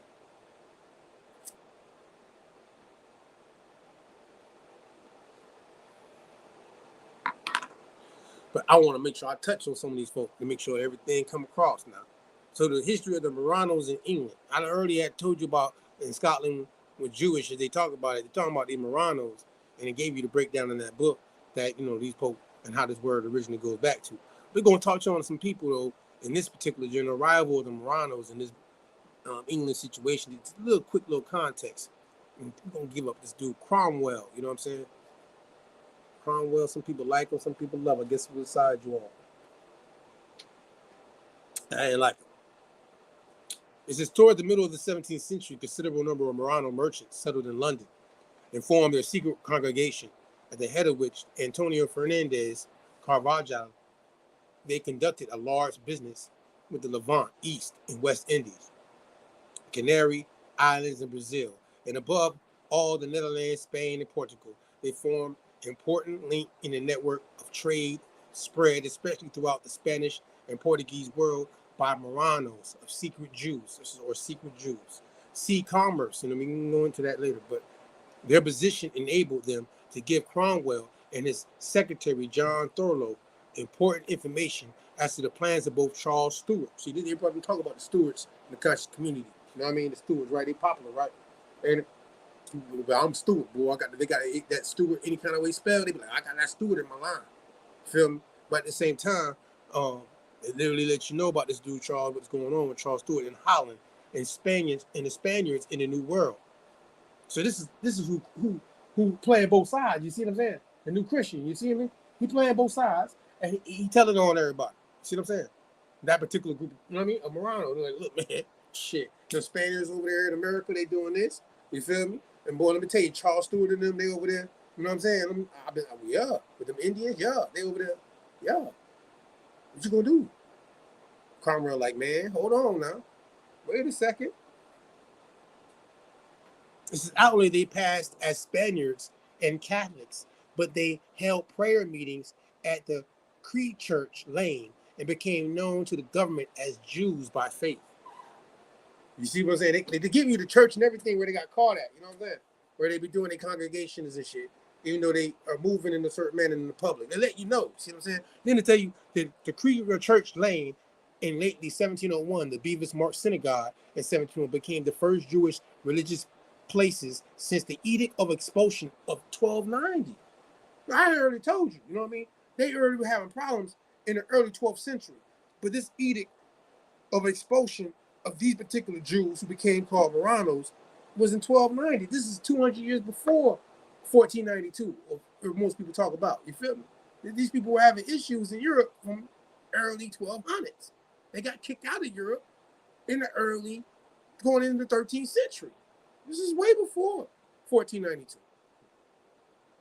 This is in the following 3 centuries, Sephardic Jews communities established near the major European seaports like Amsterdam and London, helping the Marannos, who were expelled from the Spanish Inquisition, to rise up in new merchant activities. See, to let you know these folk floating around there. Merchant activities on the boats and shit. You know what I'm saying, God? These folk moving around now. I'm trying to get the layout because I can't skip nothing. Because even though we know, I'm gonna tell you American Maroon shit. You gotta give you the ethnogenesis. I'm gonna give you the meat of how these people and who this were and the history behind it and how they went all the way back to that time frame and how these people in the 15th century came over and mixed in and the ethnogenesis that really took place amongst these people called Marannos and the indigenous population of America. And how we get to them being labeled Maroons as a collective, or the creolization of these groups of people. Infusion, whatever you might be comfortable with. It's just some people chose to do different things. That's why we're labeled freedmen or Maroons. You know what I'm saying?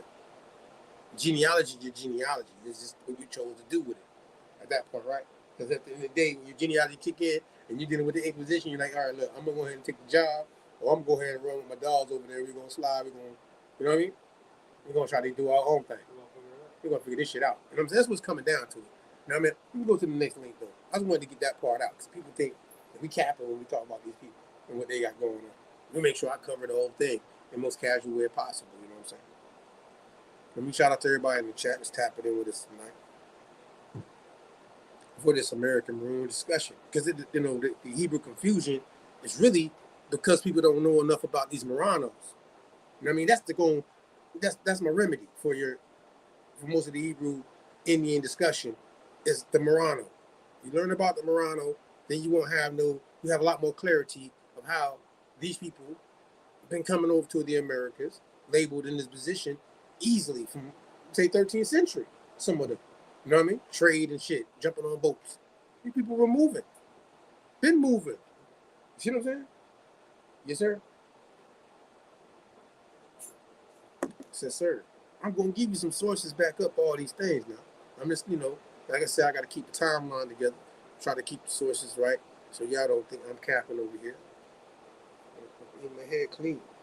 So you got to read in the cap. Take my head off to this shit right here. Huh?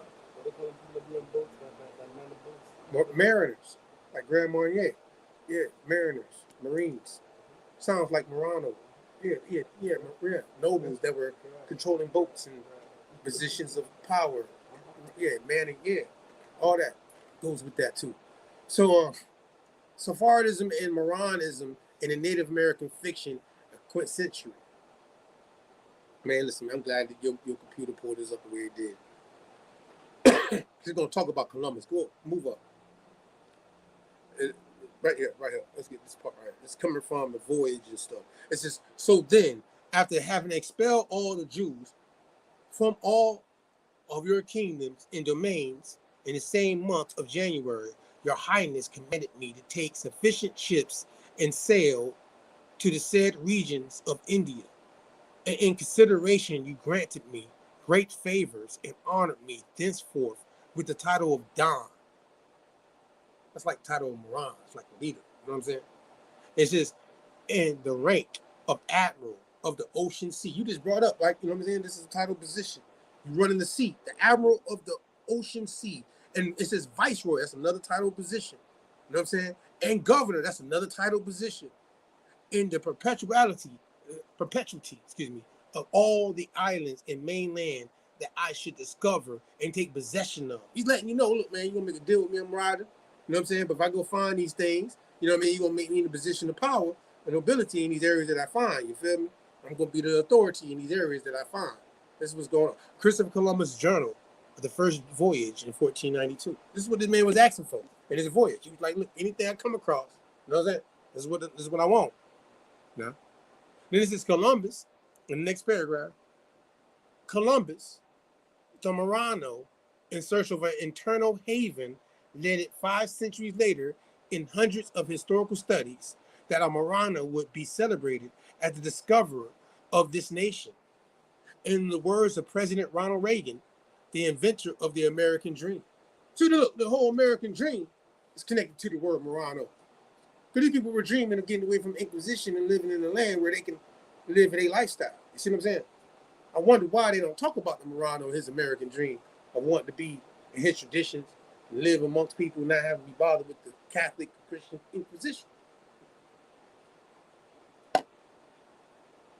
Either way, Ronald Reagan talking about this shit, by the way. You see this shit, right? Later on, just to make sure I put that out there. And then it says, the inventor of American dream is ironic weave of narrative and stories. Alas, the Maranno must be the wondrous signature of anti-Semites. This is from Gerald Venizer, Internal Havens, page 113. We're going to go check that source out, how he got that source. What's the last one real quick, though? We're going to keep it moving. It says, in their reflections of inquisitory commentation to Columbus' discovery of America, Ella Schuhat and Robert Stam observed, for many Native Americans to be asked to celebrate Columbus is equivalent to asking Jews to celebrate Hitler. According to a number of Native American activists, artists, and scholars have employed Holocaust analogies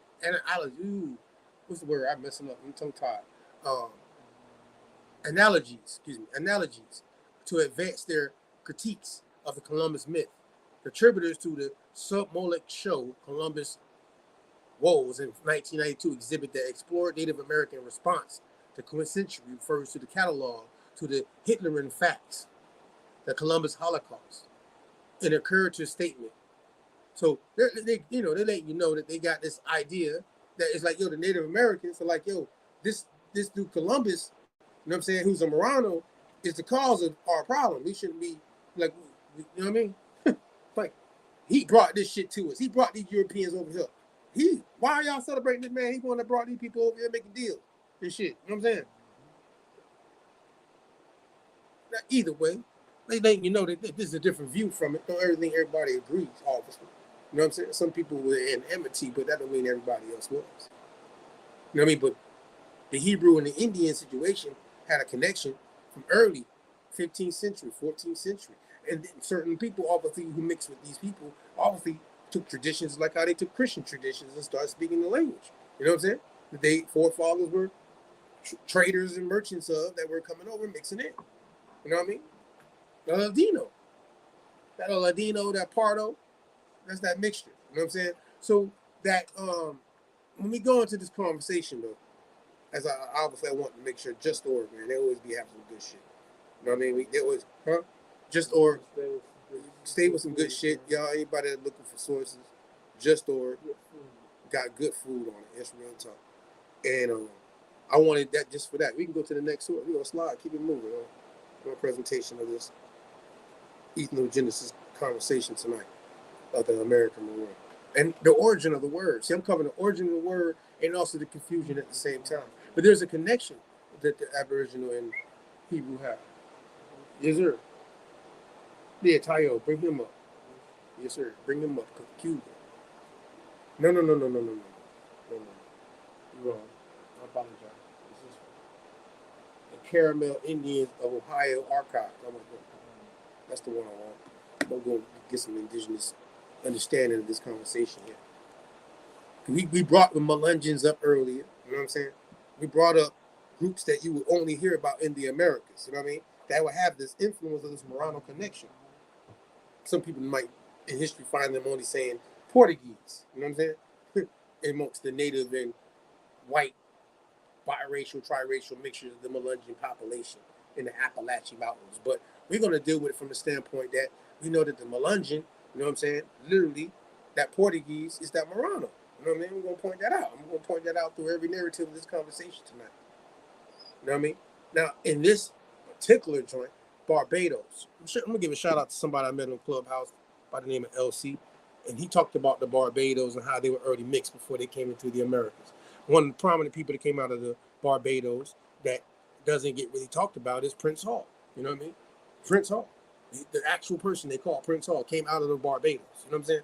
Now, these people, Moranos, that were in the area of the Barbados, and the story is going to kind of connect, and we're going to get into the key terms as you see where it says Caramel Indians of Ohio, but you see Barbados is right underneath it. I'm going to read a little bit up here. It says black. Can you scroll up and the little word they got? You see how they try to do this? When I found the link, I'm like, why y'all doing this? Make it a little bit bigger. Zoom a little bit. And I'll come back down so I can read that top part for the book. I ain't gonna try to skip this real quick. You know, we gotta get these last ones in. This is black creativity, culture, ethnic, family, free people of color, French genealogy. You see these key words: general, history, Indian, all these lineage, Louisiana, all this mixed blood, all this is in here. Native American, Negro, race, racism, red bone. See that word, red bone. See, word red bone. You feel me? Now we use red bone, but do we know that there's a group of people called red bones? You feel me? That are actually a mixture of people. You know what I'm saying? They're not just one bloodline. It's a mixture. It's actually a historical reference to the red bone. Girl, that girl's a red bone. She fine. You know how you hear that before? I know you heard that. We use it a lot. You know what I'm saying? Kofi, some people might call you red bone. Ain't it? I might be tripping, but I'm being real. Feel me? I know you've been called that in your life before, right? Am I tripping? All right, I ain't tripping. So let's go down to the Barbados part, though. Let's go down to the Barbados part here. And this is Barbados, brief history of Alvi, Waltz, Barbados, brief theory on the origin of the Mesti. See the Mesti, I think Fred, shout out to Fred, Crypto Fred. He had brought up about the goddamn French term from mulatto, which is Mesti, you know what I'm saying? And I thought that was interesting that the Mesti population, which is a mixed population of these indigenous and different people that came over and mixed in, particularly French, because it's French origin, in the United States. And Alvi, the Celtic influence is said here. You know what I mean? Them Celtics in the final now come out of America. You feel me?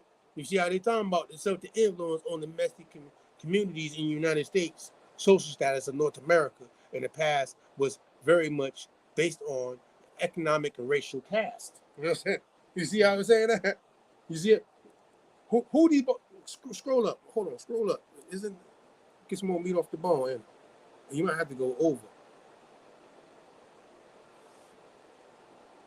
That's all they got on me right here. I'm tripping.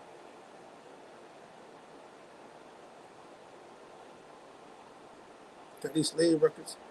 Hold on, let me see if I scroll through this because there's more to this. Obviously, it's more to this.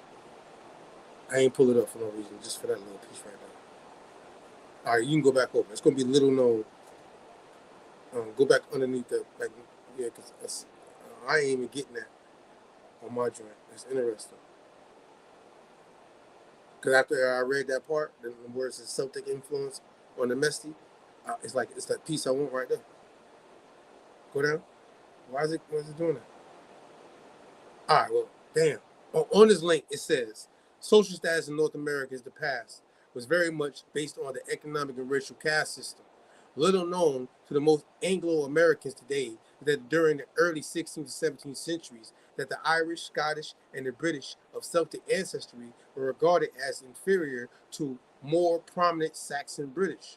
All three of these separate groups were regarded with scorn and scrutiny by their English masters.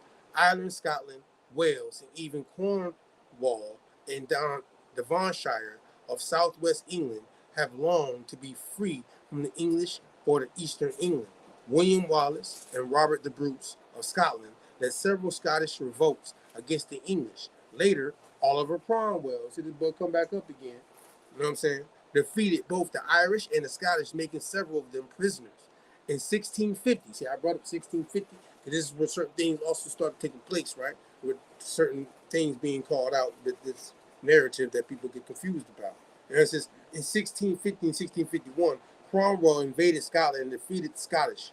Cromwell treated very badly the thousands of prisoners of war he took in this campaign, allowing thousands of them to die of disease and deporting others to penal colonies in the Barbados. See what I'm saying? So they let you know who they sent to the Barbados. They ain't no Africans they sent it to the Barbados. See what I'm saying? These ain't Africans they sent it to the Barbados. Cromwell sent these Europeans to the Barbados, and they're dark-skinned Europeans. This is what I want you to also get a connection to understand, who also are called Marannos. You know what I mean? In this situation. I want to make sure I put that out there. And then they use the word messy community because these people mixed in with who? Indigenous folk. And of those islands, just like the word Barbados is island. And this is what they're going to break down for you. It's just all the Celtics. Look, they're called Celtics. You see that shit? It's just all we can see that the Celtic peoples of United Kingdoms and Ireland were treated throughout the centuries with scorn from the more Germanic British, and subsequently the new Americas looked like very enforcing to these groups of people. Many of these Celtic people came to the Americas in hopes of having new life and owning their own land after working for years as indentured servants to their wealthy masters. You see that? Pull up, right? Boop. Boop. Celtic. I just the other day we were talking about the Celtics. I've been talking about the Celtics, right? Seen it say America, and I was talking about the regions these Celtic groups of people would have been in, right? Now, look, now, these are considered Maranno people. Now, Cromwell let you know up to a certain time frame. Y'all been, you know what I mean? Y'all been supposed being out of here, but y'all been faking, you know what I'm saying? Because we know your traditions, you know what I'm saying? But now that we see y'all trying to come out, y'all gonna go to war against us, right? We're gonna go ahead after we get y'all, and we're gonna move y'all to these penal colonies. You see what I'm saying? Now, okay, now it's gonna get breakdown to let you know who these Maranno New Christians is. That's working as a district service in these penal colonies of these Caribbean islands. You know what I mean? I guess sometime in history later on they called them Africans, but you know what I mean? At the time frame where they're coming from, they're not coming out of West Africa as a district service in situations. I'm just pointing that out. You know what I mean? Because, you know, I brought up when Scotland was Jewish earlier and how they were called Marannos. You know what I mean?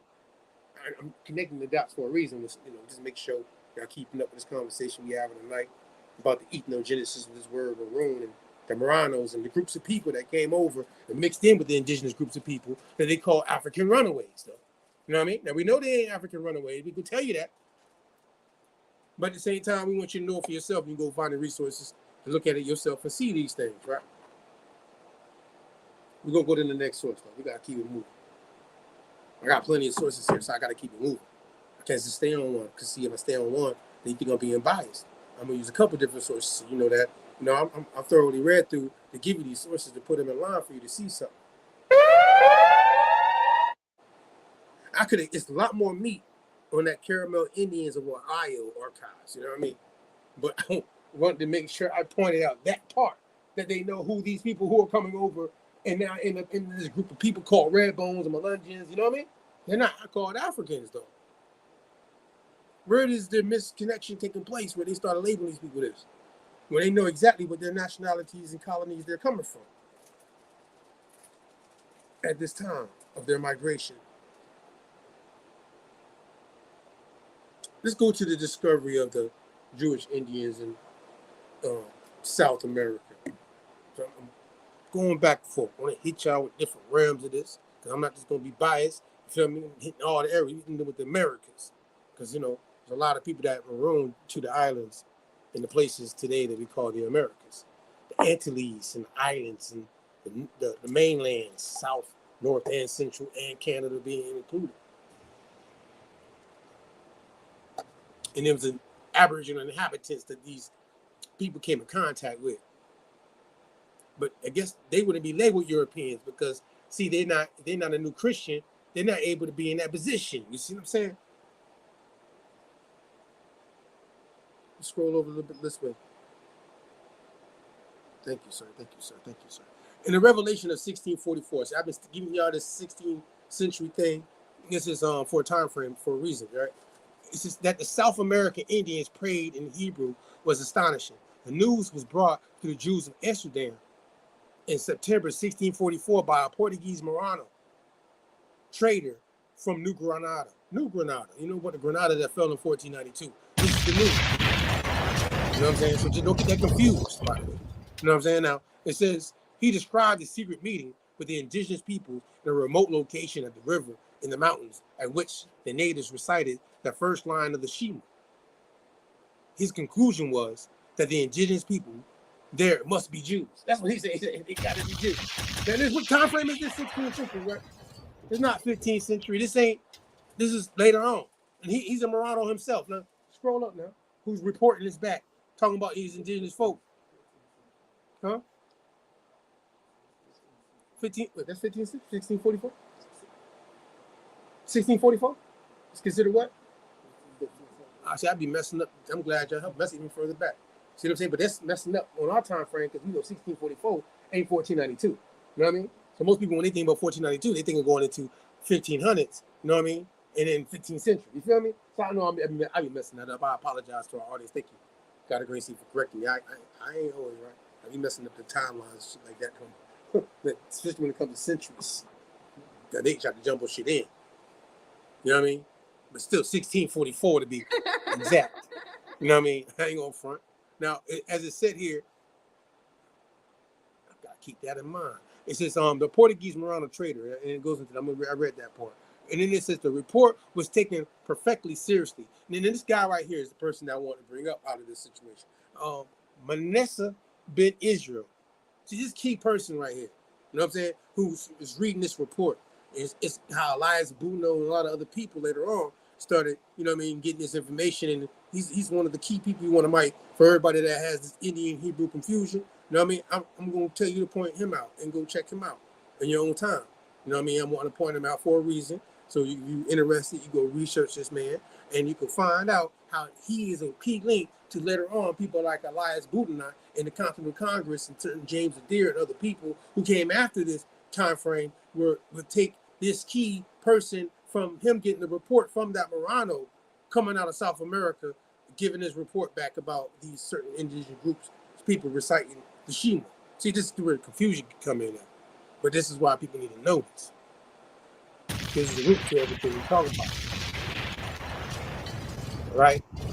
So this guy particularly, Manessa Ben Israel, listen carefully, and he interrogated the trader at length, concluding that he was honest and truthful. But how was it possible? Some people were arguing that this showed that the Native Americans are descended from the lost tribes of Israel. See what I'm saying? This is where this key thing coming in that after he talked to the Maranno, you feel me? The Maranno goddamn Jew himself. Feel me? He a Jew himself. How he gonna come over? Yo, that's why everybody thinking, oh, they must know that these people are the lost tribes of Israel because I'm a Maranno. And look, man, these people, you know what I'm saying? They speaking this shit. So, you know, hey, all these people, yeah, all of them, they all descended from this, right? They're all the lost tribes. And where all they start coming. Manessa Ben Israel. Go look him up. I'm trying to tell you. Now it says, after all, they must be biologically connected to the people of the old world and in some way traveled to America long ago. That's what they're trying to say. These people are of this origin, they lost, but they found this area a long time ago. Let me scroll up. Bang, bang, bang, bang, bang, bang, bang. It says the pamphlet was produced describing the report, and it was translated into English. It says Cromwell read it. See, this is how Cromwell gets it. I'm trying to show you. He believed that the second coming depended on Jews being spread throughout all the countries of the world, and since they were evidently present in America, it was his duty to bring them to England. This is how the process began, which led to the Jews moving to London from Amsterdam. As it happens, Alan Atira has spent 30 years working with indigenous communities in the mountains and jungles of what was New Granada. This community has remained virtually unchanged since the 17th century. By comparing his own knowledge of them with the report presented in Amsterdam, Adler believes that he can offer a highly credible and very surprising explanation to the Jewish Indians and new light of the settlement of Jews in England. So they're giving you this understanding of how this whole thing takes place now. This person right here going to put a count in and say, look, this was really going on. Scroll up a little bit more. Just a little bit more, man. Keep going up. Something else. I think it's something else. No, that's on the next one. My fault. I think it was on this one. So we're going to get to this guy. Now that we covered that right there, we're going to give a little backdrop to all that right there for anybody out there. You want to do some research and, you know what I mean, tap into the information that we talking about tonight, dealing with this Maranno and this confusion, you know what I mean, that can come into place. And I know I ain't going to get through all the sources, and that's why we're going to have to do at least a four series of this ethnogenesis real quick. Got to, you know, self-identify something. We're going to give you the real meat behind how this whole thing comes into play. You know what I mean? We're dealing with nobility here at the end of the day. Little is known. Scroll up for me, dog. Taino leader Hatuey executed in Cuba. Little is known about Hatuey. A Taino, see that word? Cacique, which means leader. You know what I'm saying? Now, this word is a term that's being used for leaders coming from the Ladino language, which later might be called Latino. You know what I'm saying? But Ladinos would label these, when they identified the leaders of these indigenous groups, they were calling them by this term. This is the first prominent freedom fighter of the Americas, not his date of birth, nor exactly when he first led the force into battle. On February 1512, he died at the hands of the European invaders in Cuba, where he arrived and organized resistance the year before. Hatuey's armed resistance began on the island of Hispaniola, today Haiti, in the Dominican Republic, during the age of Columbus, and probably increased after 1502 when a fleet of 30 Spanish ships brought the new governor, Nicolas de Ovanda, hundreds of Spanish settlers, and an estimated 100 enslaved Africans to Hispaniola. Spain was continually in search for gold, and the Africans were brought to do the hard work. You can scroll up for me a little bit on my side. Yes, sir. Then it says, before the first year was over, Governor Ovanda complained to the King Ferdinand, that the enslaved Africans fled among the Indians, taught them bad customs, and could not be captured. The last four words reveal more than his problem with disobedient servants or his difficulty of retrieving runaways in the rainforest. Ovanda is probably describing the formation of the first American Rainbow Coalition. Hatuey and his followers are greeting and embracing the runaway Africans as their allies. These people are also called Maroons. You know what I'm saying? These are your runaway Africans also being put in the scenario, right? And how many they said? 100, right? 100 of them. They didn't say thousands, did they? They said 100. They gave you a little breakdown dealing with Hatuey. Hatuey knows exactly how many people mixed in with his group of people. Feel me? They got documentation here. We're going to go into it. This is after about a decade of armed resistance in Hispaniola. In 1511, Hatuey and 400 of his followers climbed into the canoes and headed to Cuba. So they let you know these people are bouncing from island to island. You know what I mean? So if anybody thinks this thing is only on one situation, you're confused. You know what I mean? These people are moving.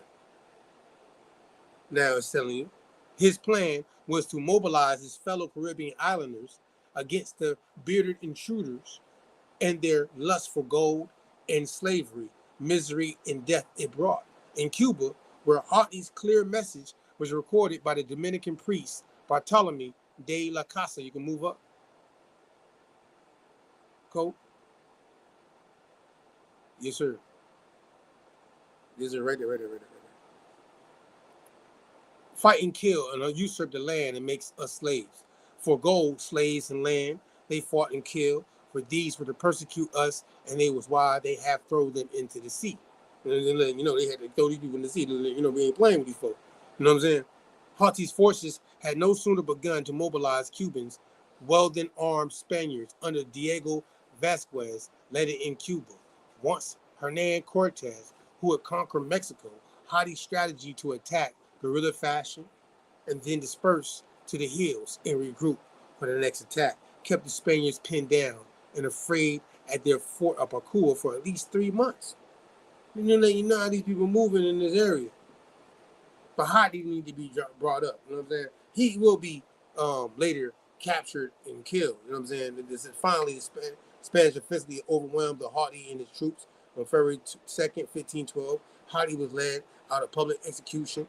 You know what I'm saying? To let you know that he was killed in around 1512. You can slide to the next slide for me, though, bro. I wanted to just put him out there because, you know, they mentioned how many different people they call African came over and how they ran away and mixed in with who? The indigenous population. Who are these Africans they talk about? They don't go into detail exactly about the 100 ones that they brought. But either way, we're going to leave it, we're going to let them have that. That's only 100 that they mixed in with the indigenous population. And Hatuey is moving around. He's not an African himself. Is this the news clipping? Are we almost there? I got there pretty good. You see, I did pretty good. I got through. You heard me? No, I need the clipping, dog. You're going to have to, hold on. Let me see if I can get to the clipping, dog. Hold on real quick. My shit loading if I can tell you it's going to be right in the middle. Which is going to be that right there. No. Go to the next one. Go to the next one. Click on that one. Click on that one. No. Right there. Yeah, click on that. And then zoom in.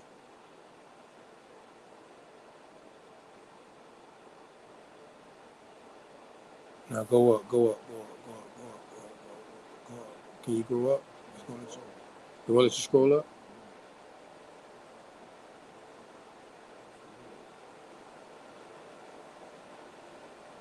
This news clipping, go up. Oh, you almost got it. Go up a little more. Keep going. No. Go up the other way. I want you to see the top. Keep going.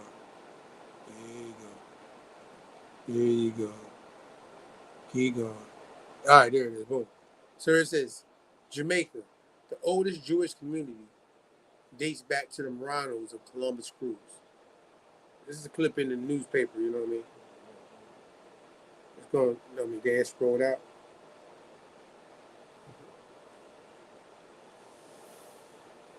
Jamaica, the oldest Jewish community, dates back to the Marannos of Columbus crews. That's an article. They got the house on it, joint and everything.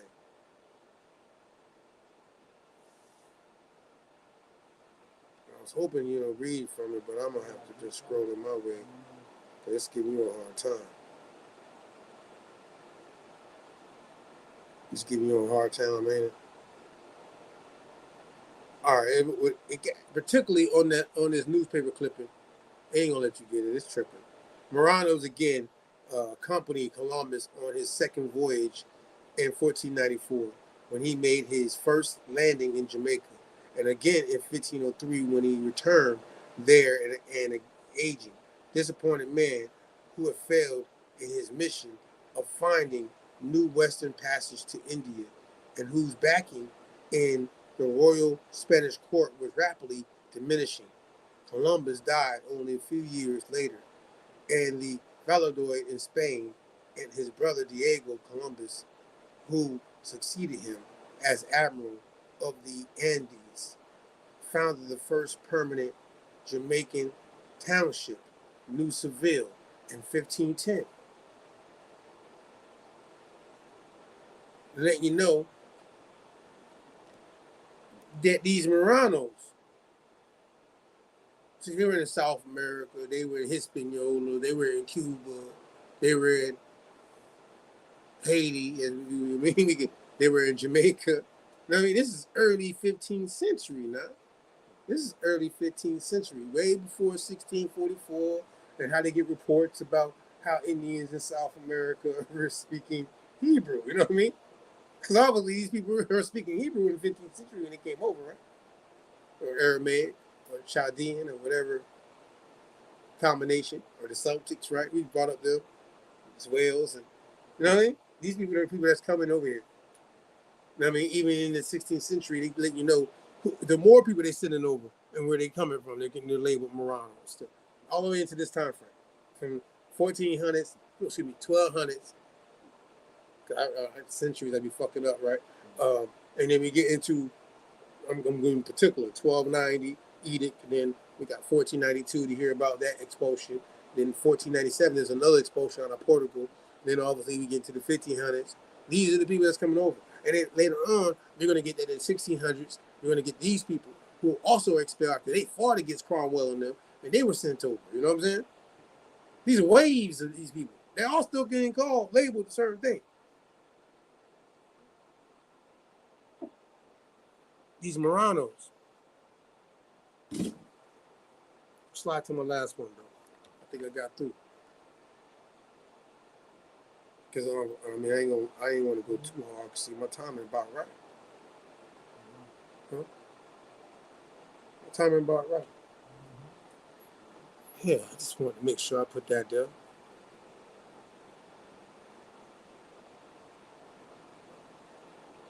So I had other sources, but I picked these particularly for the first conversation of this, just so everybody can get a clear understanding who this Maranno is and how it's connected to this term Maroon. You know what I mean? The American Maroon, and who they really have the genealogy connection to, and in their faiths and different things before obviously getting to the Americas and mixing in with the indigenous population. You know what I mean? And these are the people that came over in the first connection of the 15th century. And that last link, can you give me that last link? I only need like 5 minutes of this last link. Yeah, the last one. You got it right now. Can you search on page?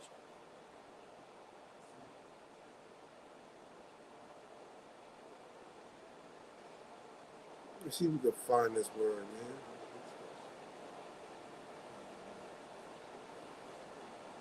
I got page 3. Oh, you can scroll up. Make it bigger though. Make it bigger for the folk to see. What I said, a cult among, and what it say at the top, so people know this.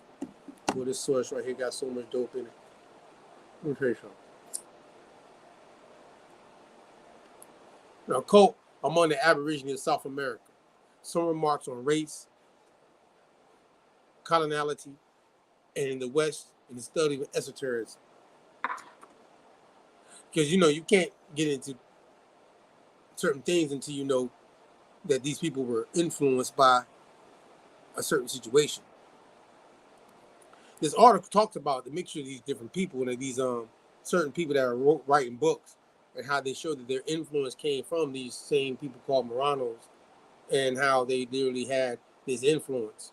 And they say, because I ain't gonna be able to read this whole thing, that in going into the 15th century, that these people didn't have a one world theology until the 15th century, and that in every different culture had their origin story. You know what I mean?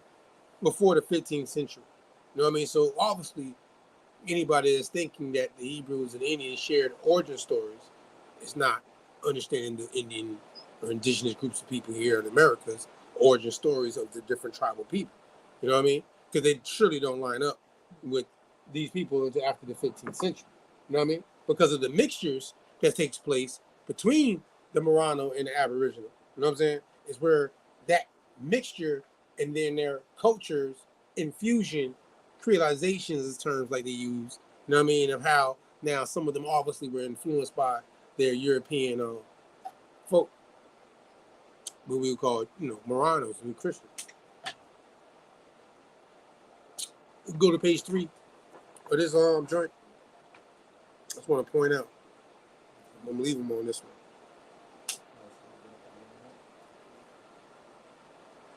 Hold on. 421. My bad. Next one. No. I need you to go up a little bit more. Just go into. Then we're gonna go into it. I'm gonna read this last one. No, go up. Right there. All right, bet. Appreciate you. This is among the most significant representatives in Peru is the Inca, Cristalizo de la Vega, 1539 to 1616, son of a Spanish captain and an Inca princess, and translator of Leon Riberos de Alonge de Mar. It is defended the Inca from the idolatry Orcilios proposed, the Andean utopia and the common redemption, based on a Kabbalistic interpretation. You see how he said in Kabbalistic interpretation of the Inca's language and the sacred science that Plato had learned in Egypt. Other similar cases in New Spain, scroll up, include the mestizo. Now, this word mestizo means mixed, and it basically means a European and Indian mixture, right? That's what that word means, mestizo. You know what I mean? They're particularly talking about Portuguese and Spanish mixture. You know what I'm saying? When they say mestizo, like we say mulatto in North America. You know what I'm saying? It says Fernando de Avila, and you see the last word name, it's a big word, I'm mess it up, IXLILXOCHITL, 1568 to 1648, and Diego Munez Camargo, who evoked divine Plato and ancient discourse of the wise to write the history of their own nobilities, Texaco and Tlaca, respectively. This dude, Gugrinsky, is another key guy I'll tell you to check out. Francisco Hernandez Toledo, who had advocated the science of Kabbalah to explain the common origin of creation between the two worlds. There are also the numerous informers and readers of the Ethnogenesis, for example, Carlos de Zinguinza, the Gongora, another, Mexican academies and all that stuff. Either way, is that these products must be understood in the context of the Aborigines' varied acts of resistance to the colonization of their memories and their efforts to revitalize cultural differences in European historiography. You know what I mean? So to let you know that these folk did not originally agree to the origin story that we now know. You know what I mean? They had their own origin stories, and there was a resistance to it. But even so, these folk that came over, and they're using the word Kabbalistic, the people that would be coming over with the Kabbalistic teachings and thoughts on a crypto level would be the Maranno. You feel me, God agree? This is where they're getting this from. The Aborigines getting this traditional information of Kabbalistic teachings of the world and duality and all these things from the Maranno, who's already been subjected to this obviously information through his traditions. Because, the word Kabbalah don't mean nothing but receive. And they're obviously passing down their traditions for you to receive if you are related to them. It's not to get caught up in no spooky shit, you know what I'm saying? I give you light, you know what I'm saying? I don't try to get no darkness, I don't try to get no dogma. And, and some people in Hebrew might say, Mac, you kicking that Zohar. Because the word Zohar meant light in Aramaic. And particularly in this book I have here on the screen, people like Plato were influenced by the Zohar. They just try to kick some light to you in their interpretations of things. But however the case might be, we know that the Maranno, a nobleman, later became a derogatory term, underneath the Christian and different realms of things, called pigs and all sorts of derogatory terms. You know what I mean? But at the same time, we're able to see a future in them navigating and getting out the Inquisition and coming, and them obviously coming in contact with some people that still would be of other origin of them, and how their mixture that took place in the Americas kind of gets whitewashed or Christianized, as we would call it. Even though in history we might call it a creolization, you know what I'm saying, the mixed nation, right, of these two groups of people. dark-skinned Europeans, you know what I mean, who mixed in with these indigenous groups of people, various indigenous groups of people from South America, going into Mississippi, on the Eastern Seaboard, even on the West. You know what I mean? I got a couple books. I ain't obviously can't go into them tonight, but they get honorable mentions in our first Ethnogenesis and maybe on a part 2 where we'll come back and I'm gonna slide back on this. You know what I mean? But the Sephardic Atlantic is a book, and I'm gonna tell you some shit in that book. Ooh, colonial histories and post-colonial perspectives. The book's written in 2018. Editor Sinai Roshan and Jonas. I'm gonna spell it for y'all. Name is Jonathan, and this is SCHORSCH.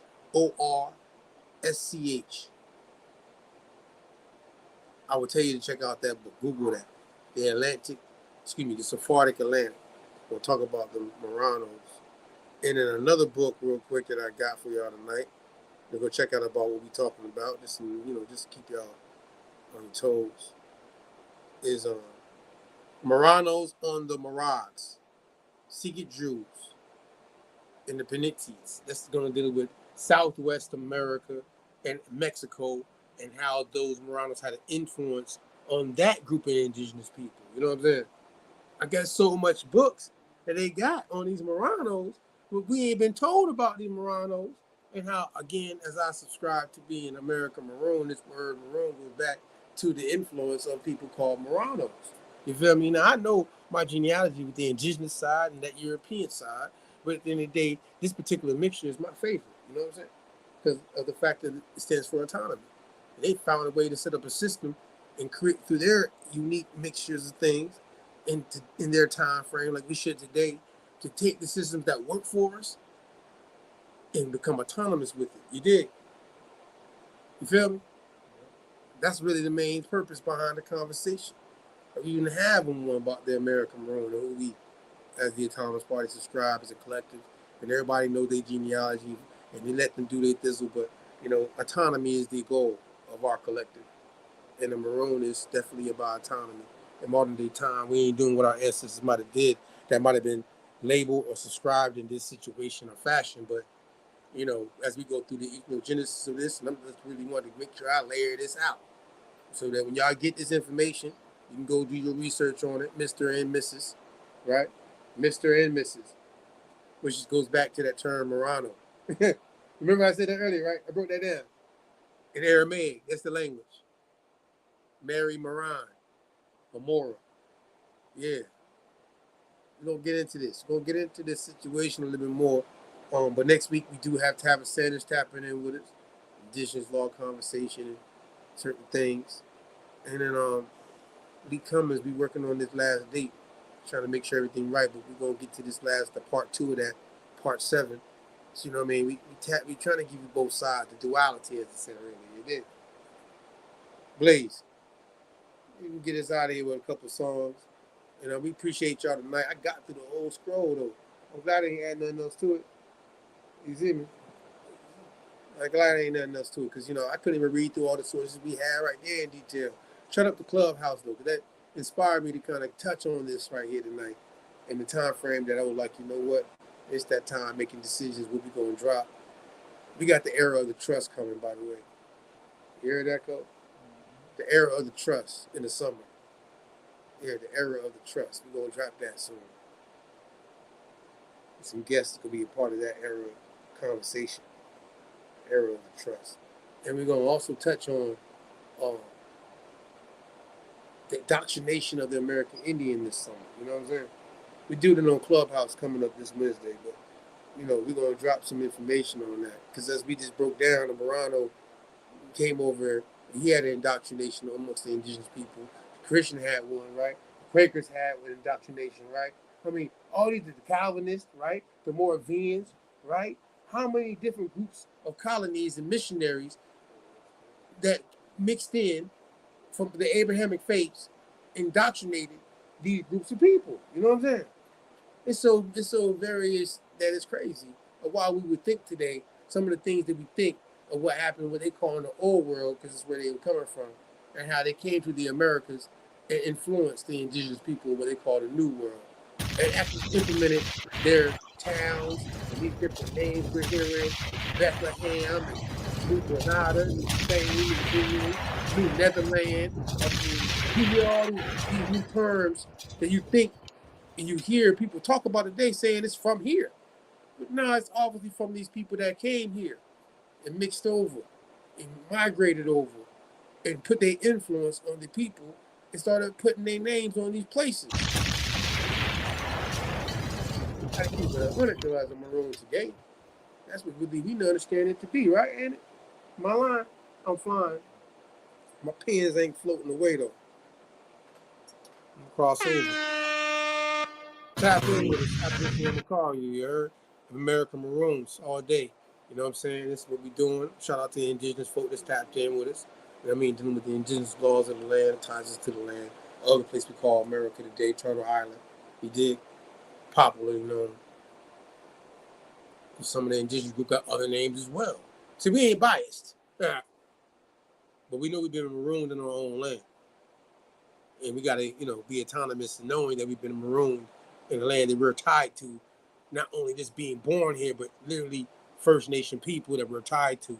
And the mixtures that came in, but not mix up the dope to where you get too caught up in these social constructs that we don't understand through genealogy and the politics and law and other things with the true goal of this time frame we're trying to get to, ain't it? Am I wrong, God agree or wrong? You tell me I'm wrong. I ain't lying. Blaze, next week, tap in with us.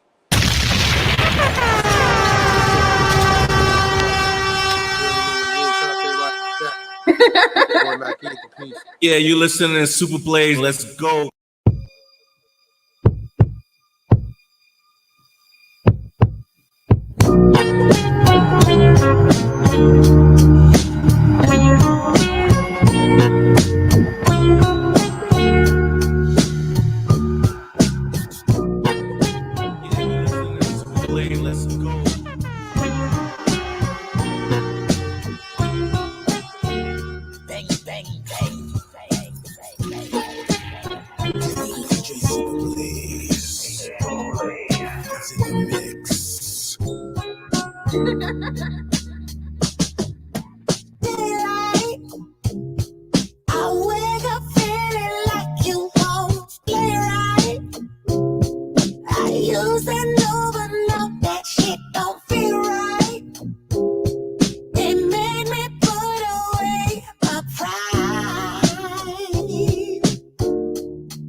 Man, you know what it is, man. It's about that time.